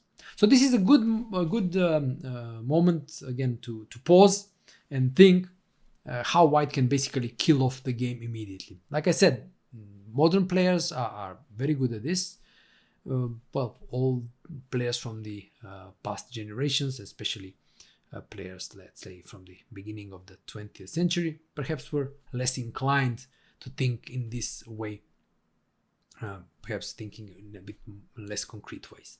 So again, think a little bit and see if you can find the solution to white's problems here. And the solution to white's problems here starts with the most obvious move in the position, take the pawn, queen b7. And now plays very forcing. So white wins the pawn, black is forced to exchange queens, so queen takes b7, bishop takes b7, attacking the rook, rook a b8, hitting the bishop, bishop drops back to f3, rook takes b2, black regained the pawn and obtained an active rook on the second rank. So perhaps, and most likely, Marshall saw up to here and he thought, okay, this can't be good. I just gave away a free passed pawn to my opponent. I let him activate the rook, so this is not good. Let's look for other solutions. But the key here for white is to continue the variation and see a relatively difficult move at the end of the line. So if we continue the line, rook fb1, white is fighting for the control over the b file and also tries to get rid of the active rook on b2. So rook fb8, of course taking on a2, after rook a2, bishop a2, rook a1 hits the bishop on a2 and collects the pawn on a7. So rook fb8 keeps the rook on the b file, rook takes b2, rook takes b2, and again looks pretty bad for white if he's forced to move the pawn from a2 to defend it and then allowing c4, c3, c2 and so on. He can easily lose. But this is the key position where the difficult move must be seen in advance. Without seeing this move, you don't enter this variation for white because it looks pretty bad. And the difficult move actually is the one that makes the whole line work for white. And this move is the move bishop d5. Now, a shocking move at first sight, because you have to see the underlying motive, which is that after bishop takes d5, rook d1, the bishop cannot escape from d5 because of the threat of rook d8 mate. And that means that white regains the piece and transposes to a drawn rook endgame. Yeah, so black can take on a2, for example, just to show rook a2, rook d5, threatening mate on d8, so there is no time to keep the extra pawn, so let's say g6, rook c5, and this is an easily drawn endgame, yeah, 4 against 4 with a draw. So going a few moves back to the move bishop d5, yeah, the idea of bishop d5 is of course to neutralize the strong bishop on e6. And if, for example, black avoids the exchange by, let's say, moving the bishop, what we have is that the bishop on d5 is actually controlling the whole position. First of all, defends safely the pawn on a2. It stops the advance of the passed pawn, so there is no c4, and it liberates the rook from a1. So, for example, here, okay, e4 is also possible, but something like, let's say, rook c1 makes sure that white is in no danger whatsoever with such a dominating bishop on d5. So you can see this is a difficult exercise in calculation of variations, but sometimes this is necessary.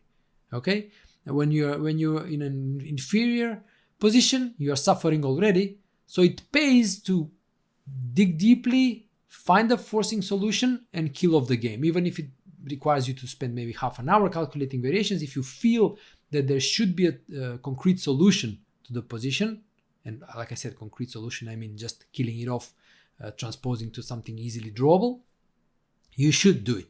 Because by keeping it vague, as you will see, as Marshall did, it can only add to the problems if you are not exact in a certain moment. At some moment, you have to be exact, precise, calculate it through the end, and kill it off if you are to defend successfully such positions.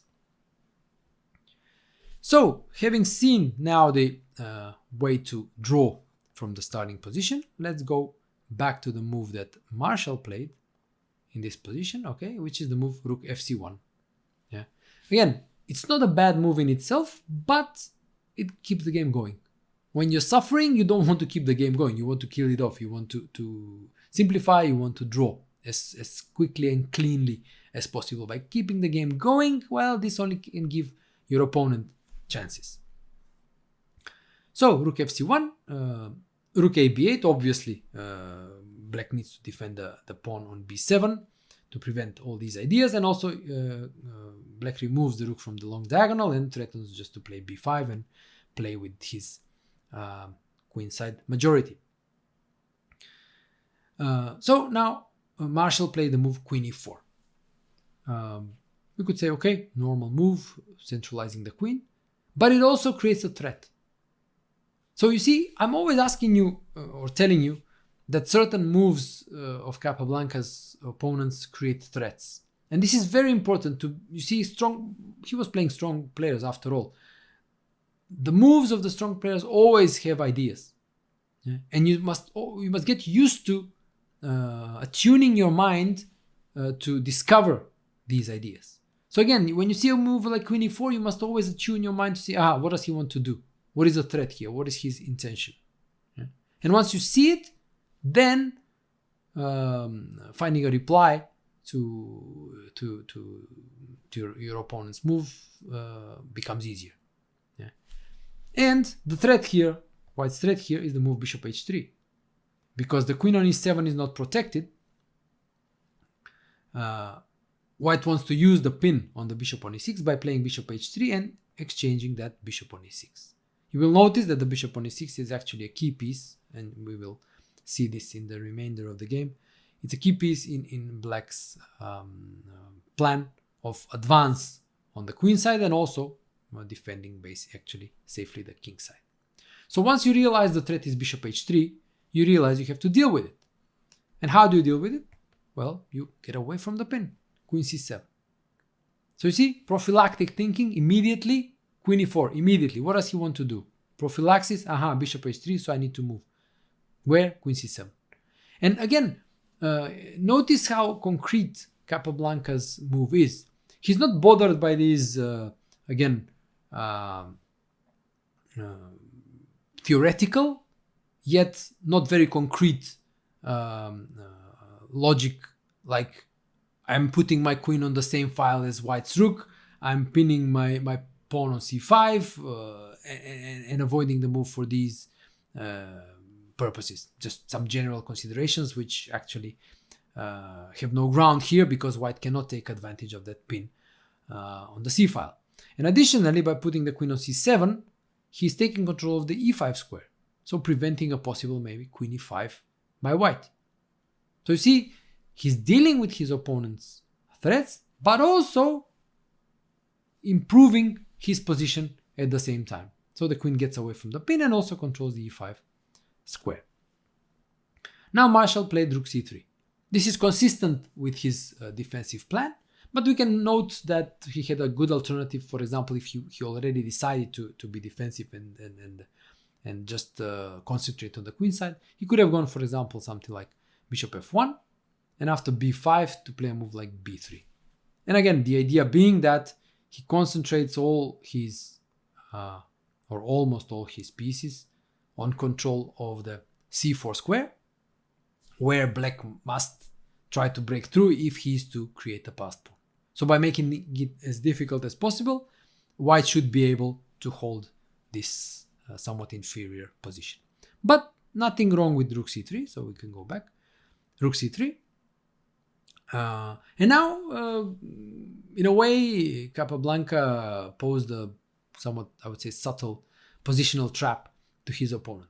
So it's natural now for black to advance. Yeah? So he's ready. Yeah, he can maybe move the rook from f8, but remember, Capablanca was very concrete. He was not playing moves. He was never playing moves just based on general considerations. He was concrete. If you remember how he was, for example, postponing the centralization of the king in the video analysis of the game Lasker Capablanca from this chapter, you will notice how he was very concrete when making moves. So here,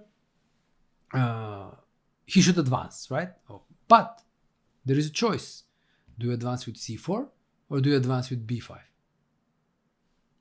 What do you do? What would you do? Again, it's a simple question, but it's a decision when you play a game yourself, it's a decision you have to make yourself, yeah? So how do you advance? And again, think a little bit like what are the advantages of the one, what are the advantages of the other, what would you do? And okay, if you're really advanced, maybe you can think about the psychological implications of each advance. Capablanca decided to play b5. And I think that this is a psychologically good decision, because it's clear that in order to create a passed pawn, he should put a pawn on c4, he should put a pawn on b4, and eventually push through c3. Yeah? So, and we also saw that white's plan of defense here is to stop black's pawns from advancing. And in the previous line that I mentioned with bishop f1, we saw white resisting on the c4 square. But here, Capablanca had the choice of playing c4 himself, right? And yet, he plays b5 and gives white a choice. Should white play b3 and play the plan we spoke of, bishop f1, rook c1, and so on, or should white play a3, which also makes sense because it removes a pawn from a light square. Yeah, so it liberates the pawn, the rook from a1. It puts the pawns on dark square, so they cannot be attacked by a bishop, and this stops b4. Yeah, so he allows c4, but it stops b4.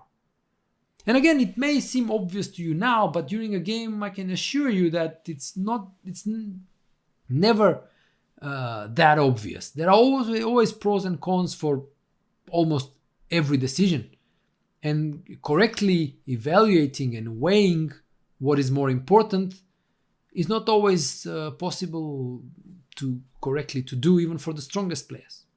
Yeah? So here he gave Marshall a choice, b3 or a3. Well, what do you do? Marshall played a3, and this turns out to be the decisive mistake. You wouldn't say it, like on the surface you wouldn't call it a decisive mistake, because it makes sense. Stop b4, and then you can still continue with rook ac1 and so on and so on. Yeah. But as it turns out, it is a decisive mistake, and from this moment onwards, Capablanca just shows impeccable technique and wins the game. As we mentioned on the previous note, the correct way to resist here was to play b3 and stop c4, not trying to stop b4 with a3 as in the game. So after b3, again, white should go all out defense, rook ac1, bishop f1, and trying to stop c4 by controlling it with literally all his pieces. The pawn on b3 and all the remaining pieces, 2 rooks, bishop, and a queen. Yeah. And this would have made definitely Black's task much more difficult. However, by playing a3, he now allows Capablanca to play the move c4.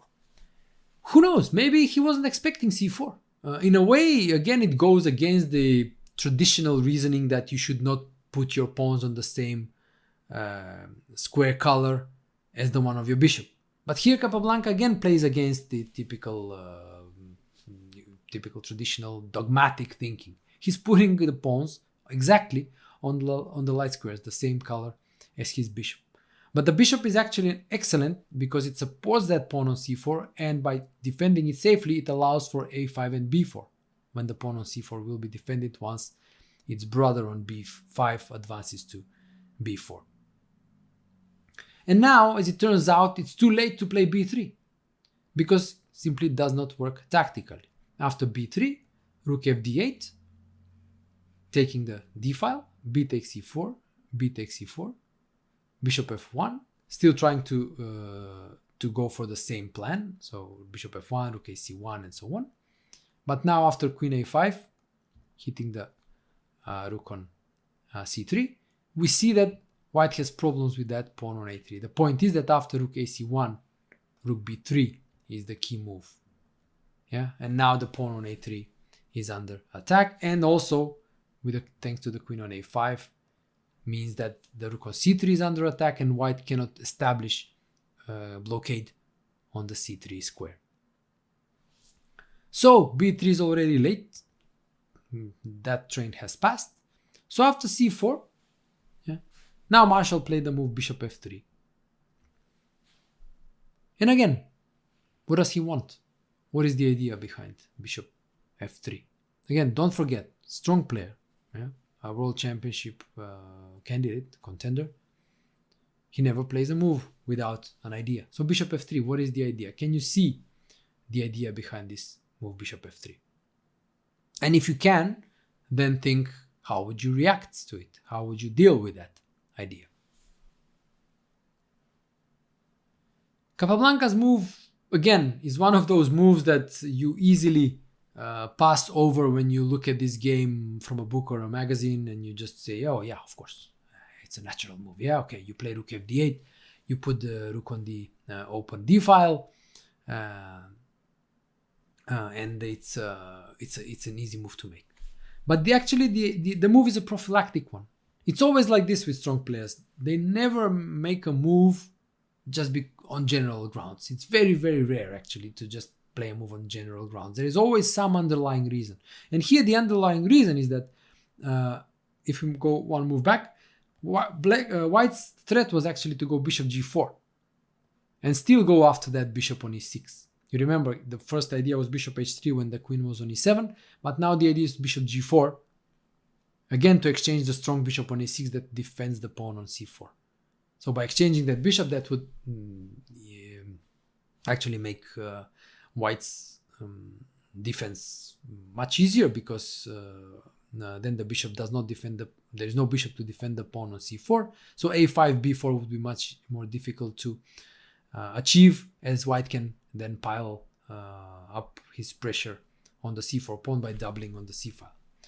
So, by how did Capablanca deal with this threat? He played a natural move, which improves his position, controls the d file, develops the rook, but also controls the d5 square, so now a move like bishop g4 can be made by a move like bishop d5. So you see, again, these are the invisible moves in the games of the strong players, which you don't really think very hard over. You think, okay, this is just a natural move. He played rook f8, but there is the idea behind it that you should see. And this is the difference between strong players and less strong players. The less strong player may still play the same move, but he may miss this idea of bishop g4. Yeah? So this is the difference. Yeah, they may end up playing the same moves, stronger and weak player, but the difference is that what they see behind those moves. So rook fd8, rook d1, white is opposing on the d file. Rook d1, Capablanca, as we mentioned, advances with the exchanges. Here, what he manages to do is that after rook d1, bishop d1, rook d8, he's taking over the d file, hitting that bishop on d1 with tempo. And of course, now he's ready for a5 and b4. And again, as we mentioned, black is basically winning because white has no counterplay against black's really simple, straightforward plan of queenside advance. Bishop f3, white removes the bishop from the attacked square. And now again, a moment where you would again dismiss easily as a natural move, just opening a luft for the king and so on. Yeah, but in fact, a move with again concrete idea behind it. So the move is g6. Look at the unconventionality of Capablanca's play. He plays g6, another pawn on a light square. So look, all pawns on light squares with a light squared bishop, right? So you'd say, this guy doesn't have an idea about positional play, right? But again, it's all about being concrete. Yeah? And in fact, the idea of g6, apart from opening a luft, is concrete because it creates a threat. Yeah? The threat is actually quite a veiled one, and I will demonstrate it now. In case white just plays a move like, let's say, h4, like a non-move just to show the threat was the move bishop d5, and after queen g4, the move h5. And this was the reason why the move g6 was necessary, because h5 is now controlled, so the move h5 is required. Why h5? Well, because this forces the exchange of queens. Yeah? We noted that the exchange of bishops was not so good for black because it weakened the c4 pawn. Yeah? And then this made it difficult for black to go a5 and b4 because that weakened the c4 pawn. But the exchange of bishops plus the exchange of queens is good for black. Why? Because after queen f4, the only move for white to keep defending the bishop on f3, there's an exchange of queens. Queen takes f4. And after e takes f4, again the only move so that the bishop is defended on f3.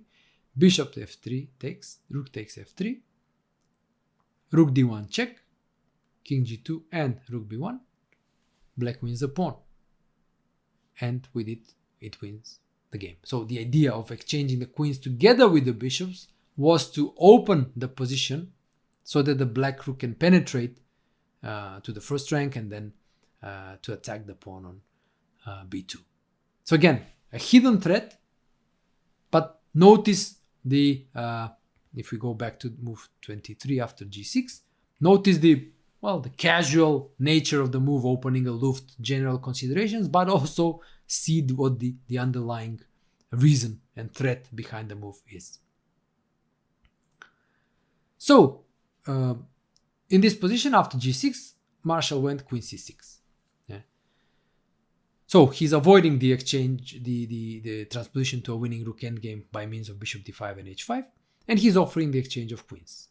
So again, we have a good moment to pause. Obviously, black is in a dominant position and he should try to win, but he has a choice. Yeah?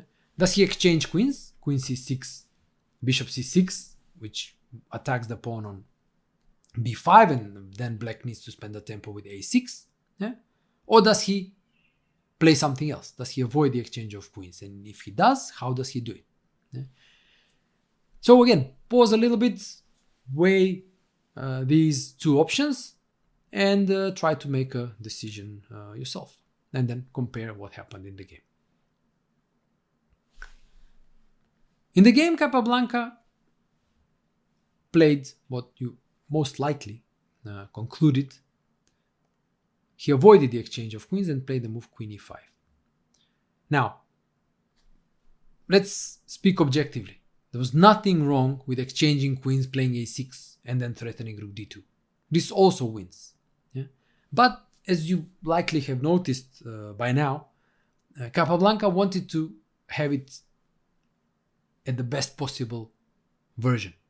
Yeah? So he doesn't want to waste tempo by playing a6 first and then so on, but he's creating a threat himself by putting the queen on e5. Now he's threatening rook d2, again hitting that pawn on b2, which would also expose the rook on c3, yeah, because the queen is also attacking it when the pawn on b2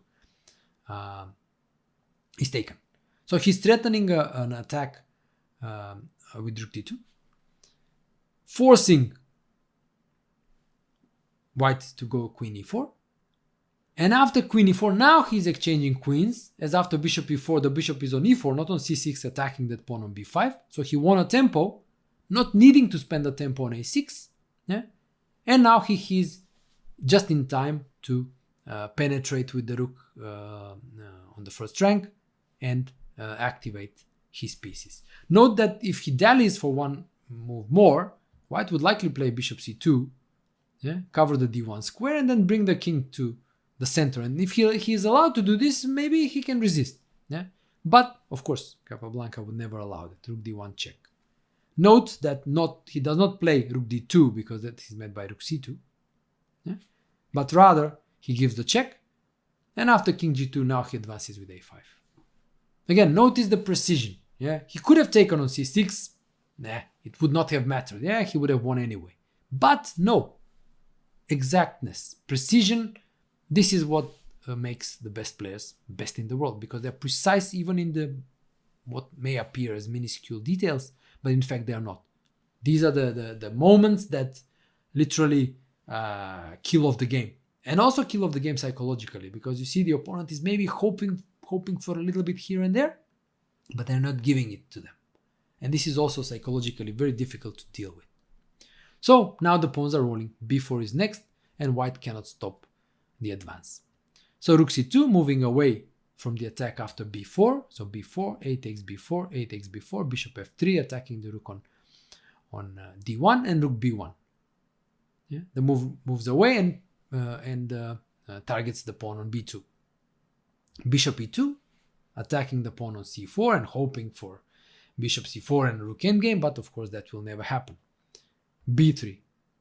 So again, now we have literally all black pawns on light squares, but here already it's very concrete. Yeah, by playing b3, Capablanca had to see both rook retreats. Marshall in the game played rook d2, so we will see what happens in that variation. In the case of rook c3, he had to see that after rook takes b2, bishop c4, there won't be any rook endgame, which would be drawn, but in fact he would be winning in one move with rook c2 and winning a piece. Yeah, so this is the short 2-move long variation he had to see by playing the move b3, or more likely by playing the move rook b1 on move 30. So after b3, white chose the alternative, rook d2, and now rook c1, threatening rook c2. So you see, with every single move he's creating threats, never giving respite. So this is again another aspect of precision. You're basically forcing your opponent on the defensive, keeping the initiative, always putting concrete pressure, and problems for him to solve.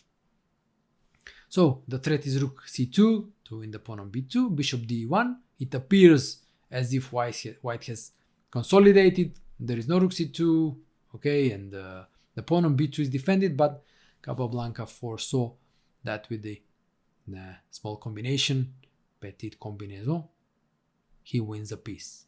If maybe you want to pause and just quickly calculate and see how this how black wins a piece here. And the solution is the nice move c3, forcing b takes c3 and b2. The threat is to promote. White must take rook b2 and rook d1, winning a piece. And of course, this is an elementary win now for black. Just two pawns for the piece, and well, the rest was not really necessary. But perhaps it's understandable that Marshall didn't want to resign because that, as we mentioned at the beginning, this meant loss of the match, his 8th loss in the match. So he continued for a while. So we can just conclude, see the remaining moves of the game. So rook c2, some faint attempts of advancing the pawn, but Capablanca is again continuing in his usual manner of playing very concrete chess, very exact, attacking, posing problems with every move. So bishop f5, hitting the rook on c2, rook b2, rook c1 now, attacking the pawn on c3, rook b3, bishop e4 check now. The move f3 would be met by rook c2, yeah, and the pawn on f3 is lost. Therefore, king h3, and now rook c2, hitting that pawn on f2. So again, forcing move f4, the only move. Now h5. Now the threat is bishop f5, so there is no g4, and when the king moves, the pawn on h2 is falling. So with a series of forcing moves, attacking moves, Capablanca wins the pawn now. g4, h takes g4, king takes g4, rook takes h2. So now it's a single pawn for the piece, but okay, Marshall keeps on playing. Rook b4, attacking the bishop on e4. Capablanca doesn't waste time, f5 with the tempo, check and defending the bishop. King g3, in case of king g5, king g7, white is mated on the next move with rook h5, the point being that rook b7 is not possible because the bishop on e4 is controlling that square. So king g3, now rook e2. Now white loses another pawn. The pawn on e3 cannot be defended. Rook c4, rook e3 check, king h4, king g7. Now black is playing for a mate. Bishop g2 and rook h3, threatening mate. Rook c7 check, king f6. There is no check along the 6th rank because the bishop is controlling that square on c6. Rook d7, bishop g2, going for the mate with rook h3. Yeah. Rook d6 check, king g7, and okay, if another check, the king hides on h6, and then there is a mate on h3. And finally, with mate being inevitable, Marshall resigned this final game of the match. So now you can understand why people started talking about Capablanca as a chess machine. Just winning such a smooth game against an exceptionally strong opponent who doesn't appear to make any obvious mistakes. If you notice, actually the losing mistake was the move a3, which you would never guess at first sight.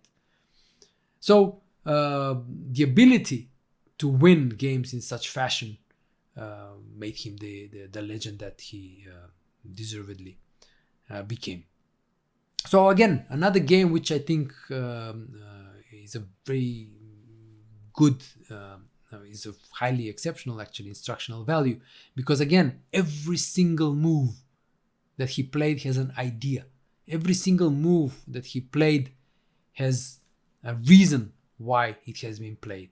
And I always hope that I managed to convey these ideas, the reasons why he played certain moves, the underlying variations he had to see, what his thought processes were at certain moments. And again, the point being that I'm basically trying to reconstruct with you the process that I went over when studying Capablanca's game. So I was doing all this myself, and now I'm just passing this knowledge and understanding to you, hopefully with, well, even hopefully better results than mine.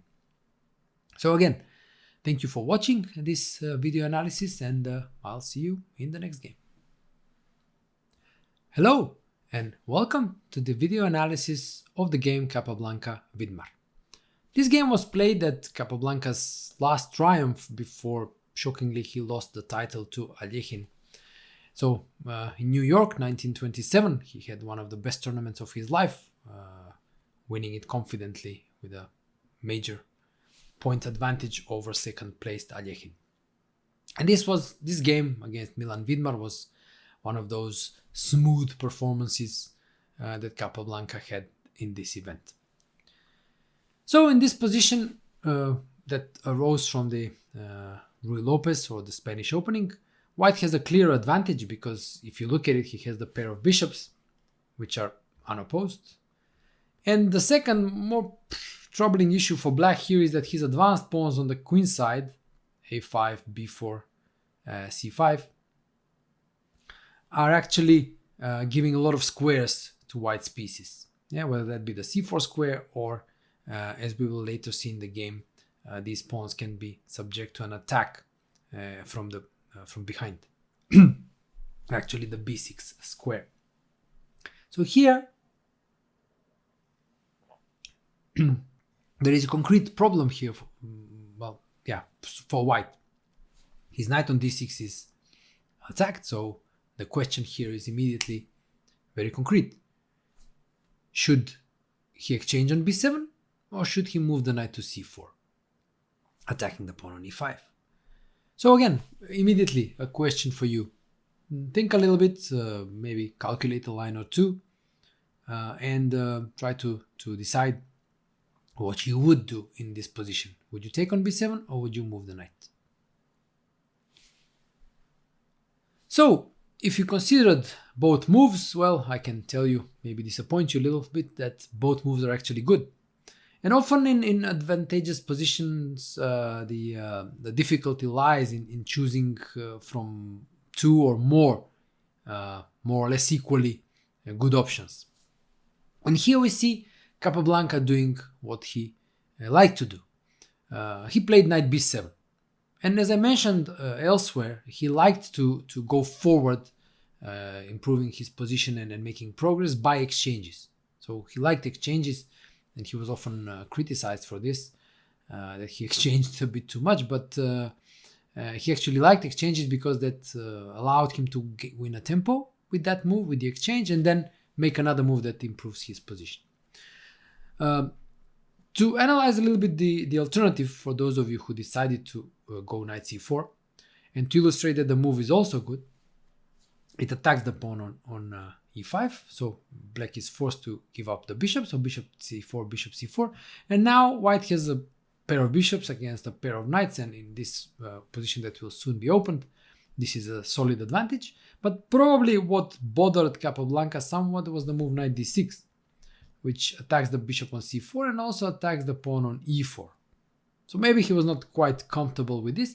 And even objectively speaking, if we continue the line and let's play something simple like the move bishop f1, knight takes f takes e4, f3, knight g3, going after the bishop on f1, rook takes e5, knight takes f1, king f1.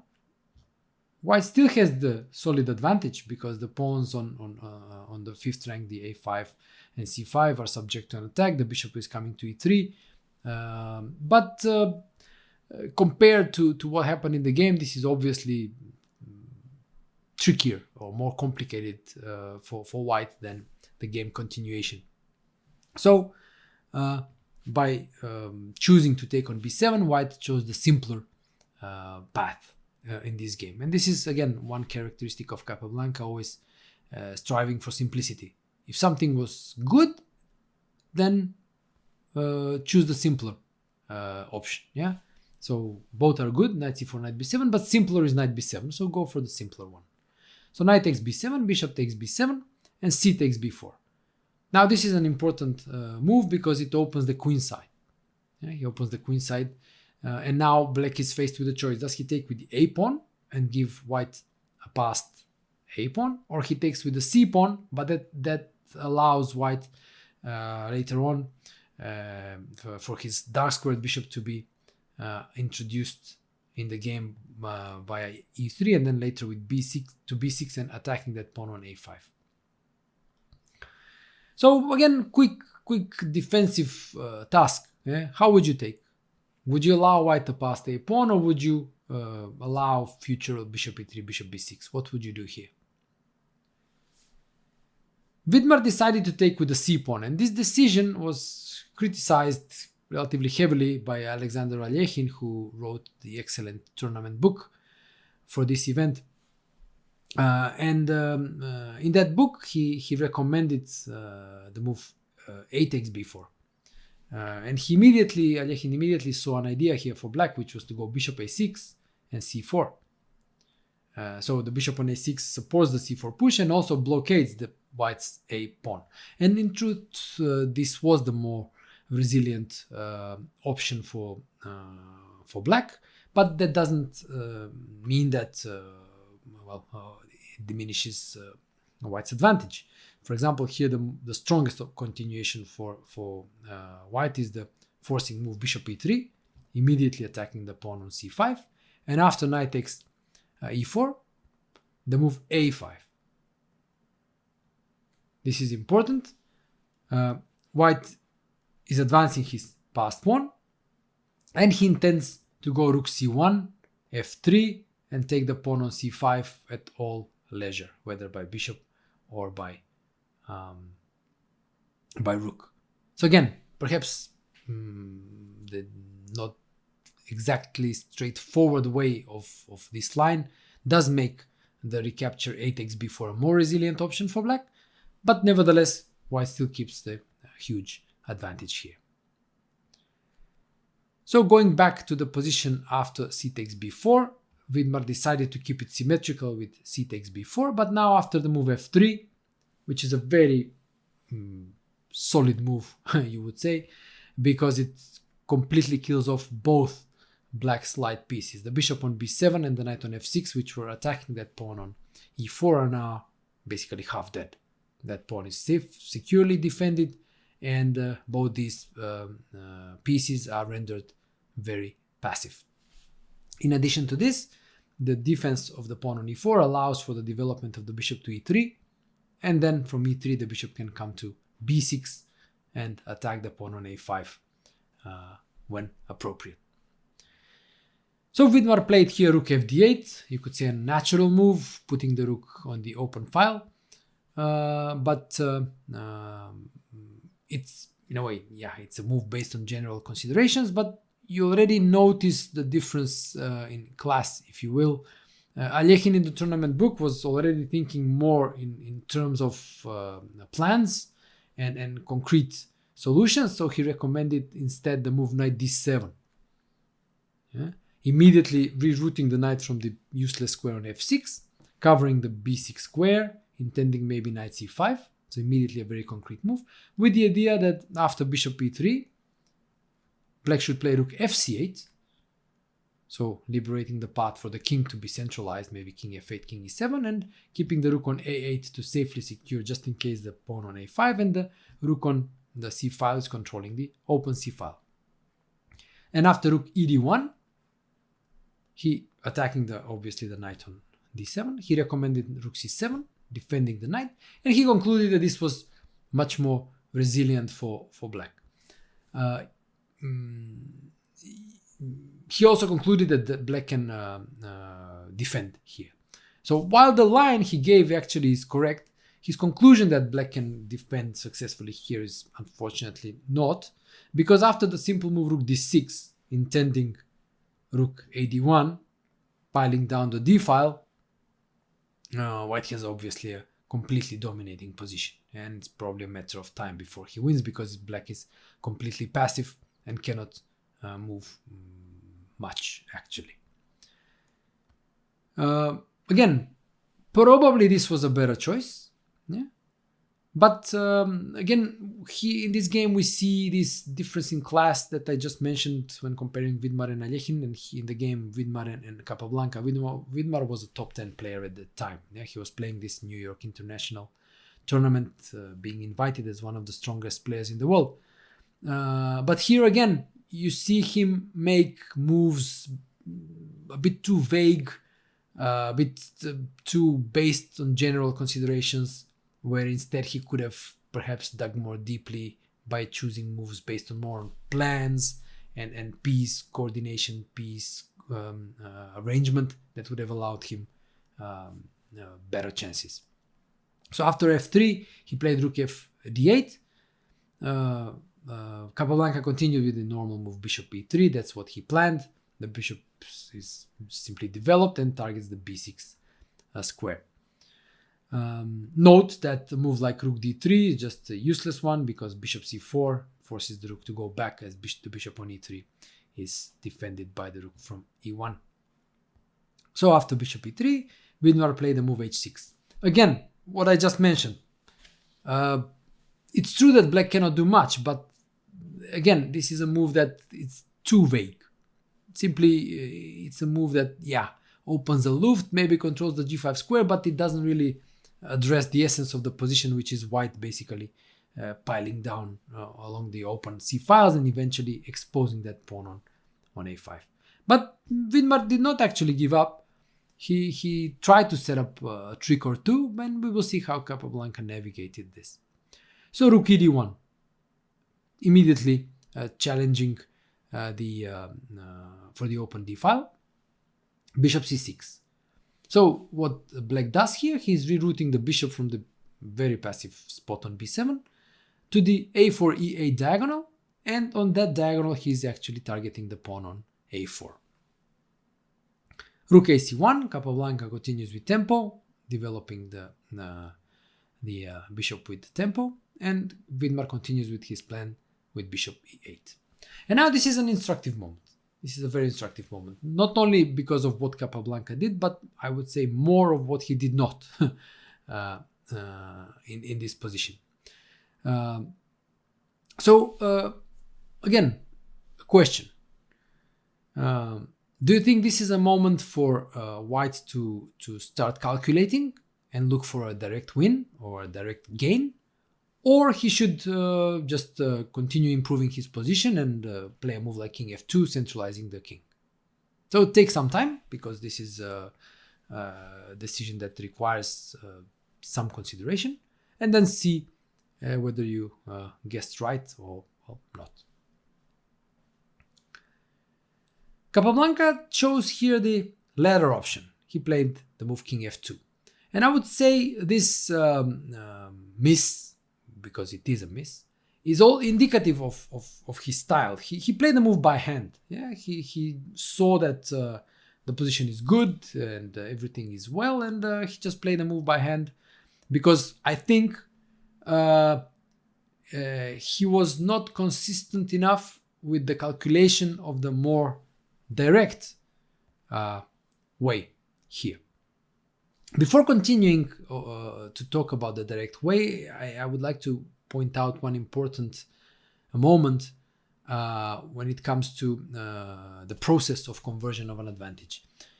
If you look at the moves from the starting position up to here, you could see that all white's moves were in an upward trend. Yeah, he was developing the pieces, he played f3, secured his position, he was going forward not so much going forward, but we should more speak about a trend, which is an upward positive trend. So he played in this upward and positive trend, and he finished it because all his pieces are developed. So he reached the apex of this trend, of this developing trend, upward trend, where he was improving his position. So he reached the maximum. Now, it's a good thing if you, first of all, you need to feel this. Yeah, that it's like going, and then whoops, now we've reached the highest point. So it's a good thing when you feel this, that you've reached this highest point of the upward trend, to look for concrete solutions. Because it's difficult for me to explain, but this is how the game of chess works.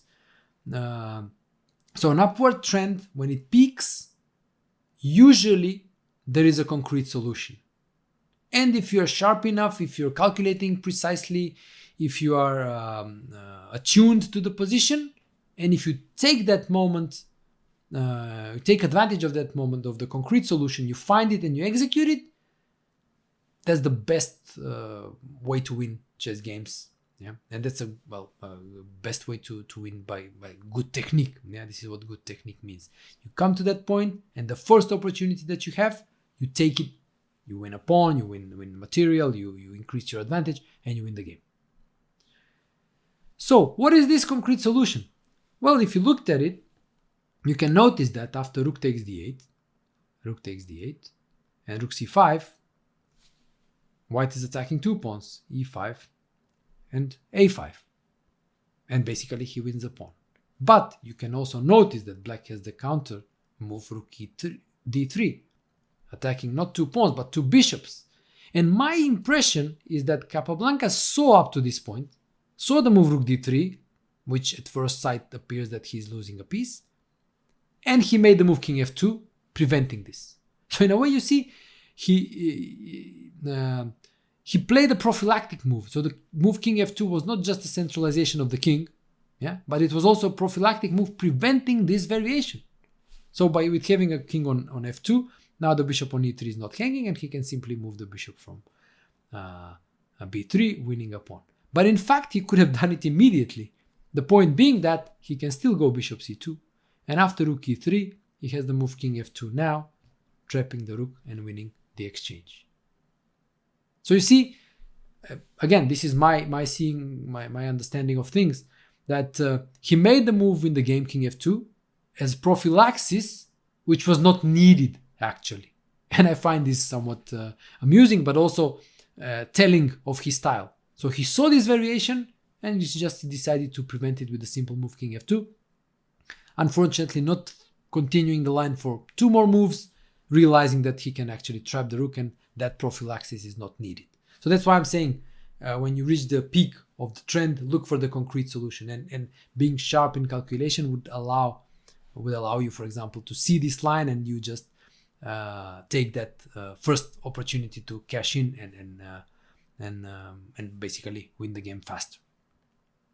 So going back to the move after bishop e8, Capablanca played the move king f2. So again, for me, this is the most instructive moment in this game because, like I explained, it's a prophylactic move that there was for which there was no need. Yeah. So this is what I find a bit interesting, but also quite telling of Capablanca's style, and also telling of his perhaps deficiencies. Yeah? He did not follow through. He did not continue the line until the very end. Yeah? So he stopped prematurely calculating. And okay, this is a common problem we all have. Luckily for him, you could say, not taking the first opportunity to wrap up the game does not affect the final outcome, simply because black's position is very passive, and he cannot really take advantage of this, let's say, second chance to prolong the game. But as a general rule, you should always try to take advantage of that first opportunity to wrap up the game. I remember, a bit of tangent here. I remember speaking with Artur Yusupov once, and he told me that when he was analyzing Karpov's games, he also noticed this peculiarity in Karpov's style, that Karpov would usually miss the first opportunity to wrap up the game, like Capablanca here, but he would never miss the second one, which is a very nice way, because we all know of Karpov's legendary technique and endgame skills and so on. But this is what the world-class player like Yusupov unearthed when deeply analyzing Karpov's games. So he would miss the first one, like Capablanca here, but he would never miss the second one. And we will see that this is actually what happened here. Capablanca didn't miss the second chance to wrap up the game. So king f2, preventing this line we spoke of. So black exchanged rooks, rook d1, and now rook c8. Yeah. So he exchanged rooks, now he's controlling the c file, but now once the rook left the a8 square, it is no longer defending the pawn on a5. So the first question here immediately that arises is, should white go after that pawn? Should white go bishop b6 and bishop a5? So again, a question. Do you play bishop b6 here? What do you think? Try to look at, to calculate some lines, yeah? to understand whether that's good for white or not. And the answer to that question is that actually black prepared a very nice defense in case white got overambitious and perhaps a bit greedy with bishop b6. And the point is that after bishop b6, black has done a very nice move knight d7, hitting that bishop and intending to play knight c5. So after bishop takes the pawn, bishop a5, knight c5, the knight is miraculously, if you will, transformed from the passive steed on f6 to the great knight on c5, attacking both the pawn on a4 together with the bishop on e8 and also the bishop on b3. So this is the small trap that black set with his exchange of rooks and playing rook c8. So Capablanca, of course, was careful. He naturally saw this variation and he played a move that simply improves his position, elevates his position, if you remember the term, and that move is g4. So he's basically dominating because black has no counterplay. The rook cannot penetrate along the c file because everything is covered. c4 is covered, c3 is covered, c2 is covered, c1 is covered, and white controls the d file, so there is no counterplay for black whatsoever, and he's just expanding with h4, g5, pushing back forwards, elevation. Yeah. So being faced with this threat of being pushed on the king side, Vidmar decides to exchange white's light squared bishop, and he goes bishop d7 with the idea of bishop e6 and perhaps exchanging this light squared bishop. And with this exchange, what he aims to achieve is to gain access of the c2 square. So bishop e6, and when the bishops are exchanged, the rook can come to c2 and perhaps obtain some counterplay. But now, if you remember black's defense against the threat of bishop b6, which was based on the knight using the d7 square, now that square is taken. So Capablanca uses the exact moment when black cannot defend with knight d7, and he plays bishop b6 just now, when the defense of knight d7 is no longer possible. He also needed to basically, I wouldn't even say it calculate, but rather see that after bishop e6, first of all, the intermediate check rook c2 is met by king e3, f takes e6 and rook d2. So defending the second rank and killing off all counterplay when both pawns on the queen side will likely fall with bishop a5 and bishop b4. And the second thing he needed to see is that after bishop e6, f e6, he has the move rook d8, which is the most precise way, exchanging rooks, eliminating all counterplay based on rook c2. And the point being that after rook takes d8, bishop takes d8, the pawns on the queen side are defenseless. They are both on dark squares and they will likely both be lost. Vidmar tries the last chance, which is getting his knight quickly to the queen side to try to create counterplay against the white's pawns on the queen side, especially the pawn on a4. So he goes knight d7, and after bishop a5, he goes knight c5. So black will lose a pawn, but he's at least hoping that maybe he can eliminate white's advanced and passed pawn on the a file, and then maybe get the king closer to the center and try to establish some sort of blockade against the b2 pawn. But Capablanca's final precise move in this game makes sure that this does not happen. He plays the move b3. So yes, he is giving one pawn back, but he prefers to give the b pawn and not the a pawn. The point is that after knight takes b3, bishop takes b4, the passed pawn on the a file will cost black a knight. Knights are notoriously notoriously have problems dealing with passed pawns on the a and h file. So after knight d4, a5, Vidmar resigned because the knight cannot stop the pawn. The bishop is coming to c5 and the pawn marches to a7.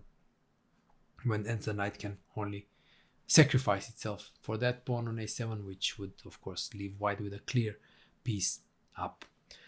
So in this position, Vidmar resigned.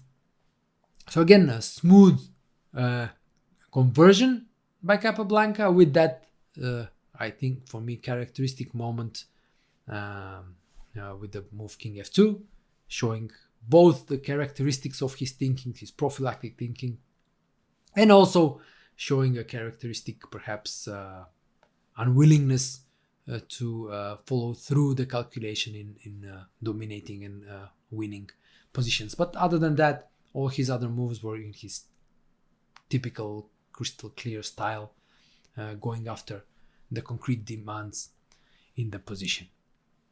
So I hope you enjoyed this presentation, this video analysis. Well, thank you for watching, and I'll see you in the next game.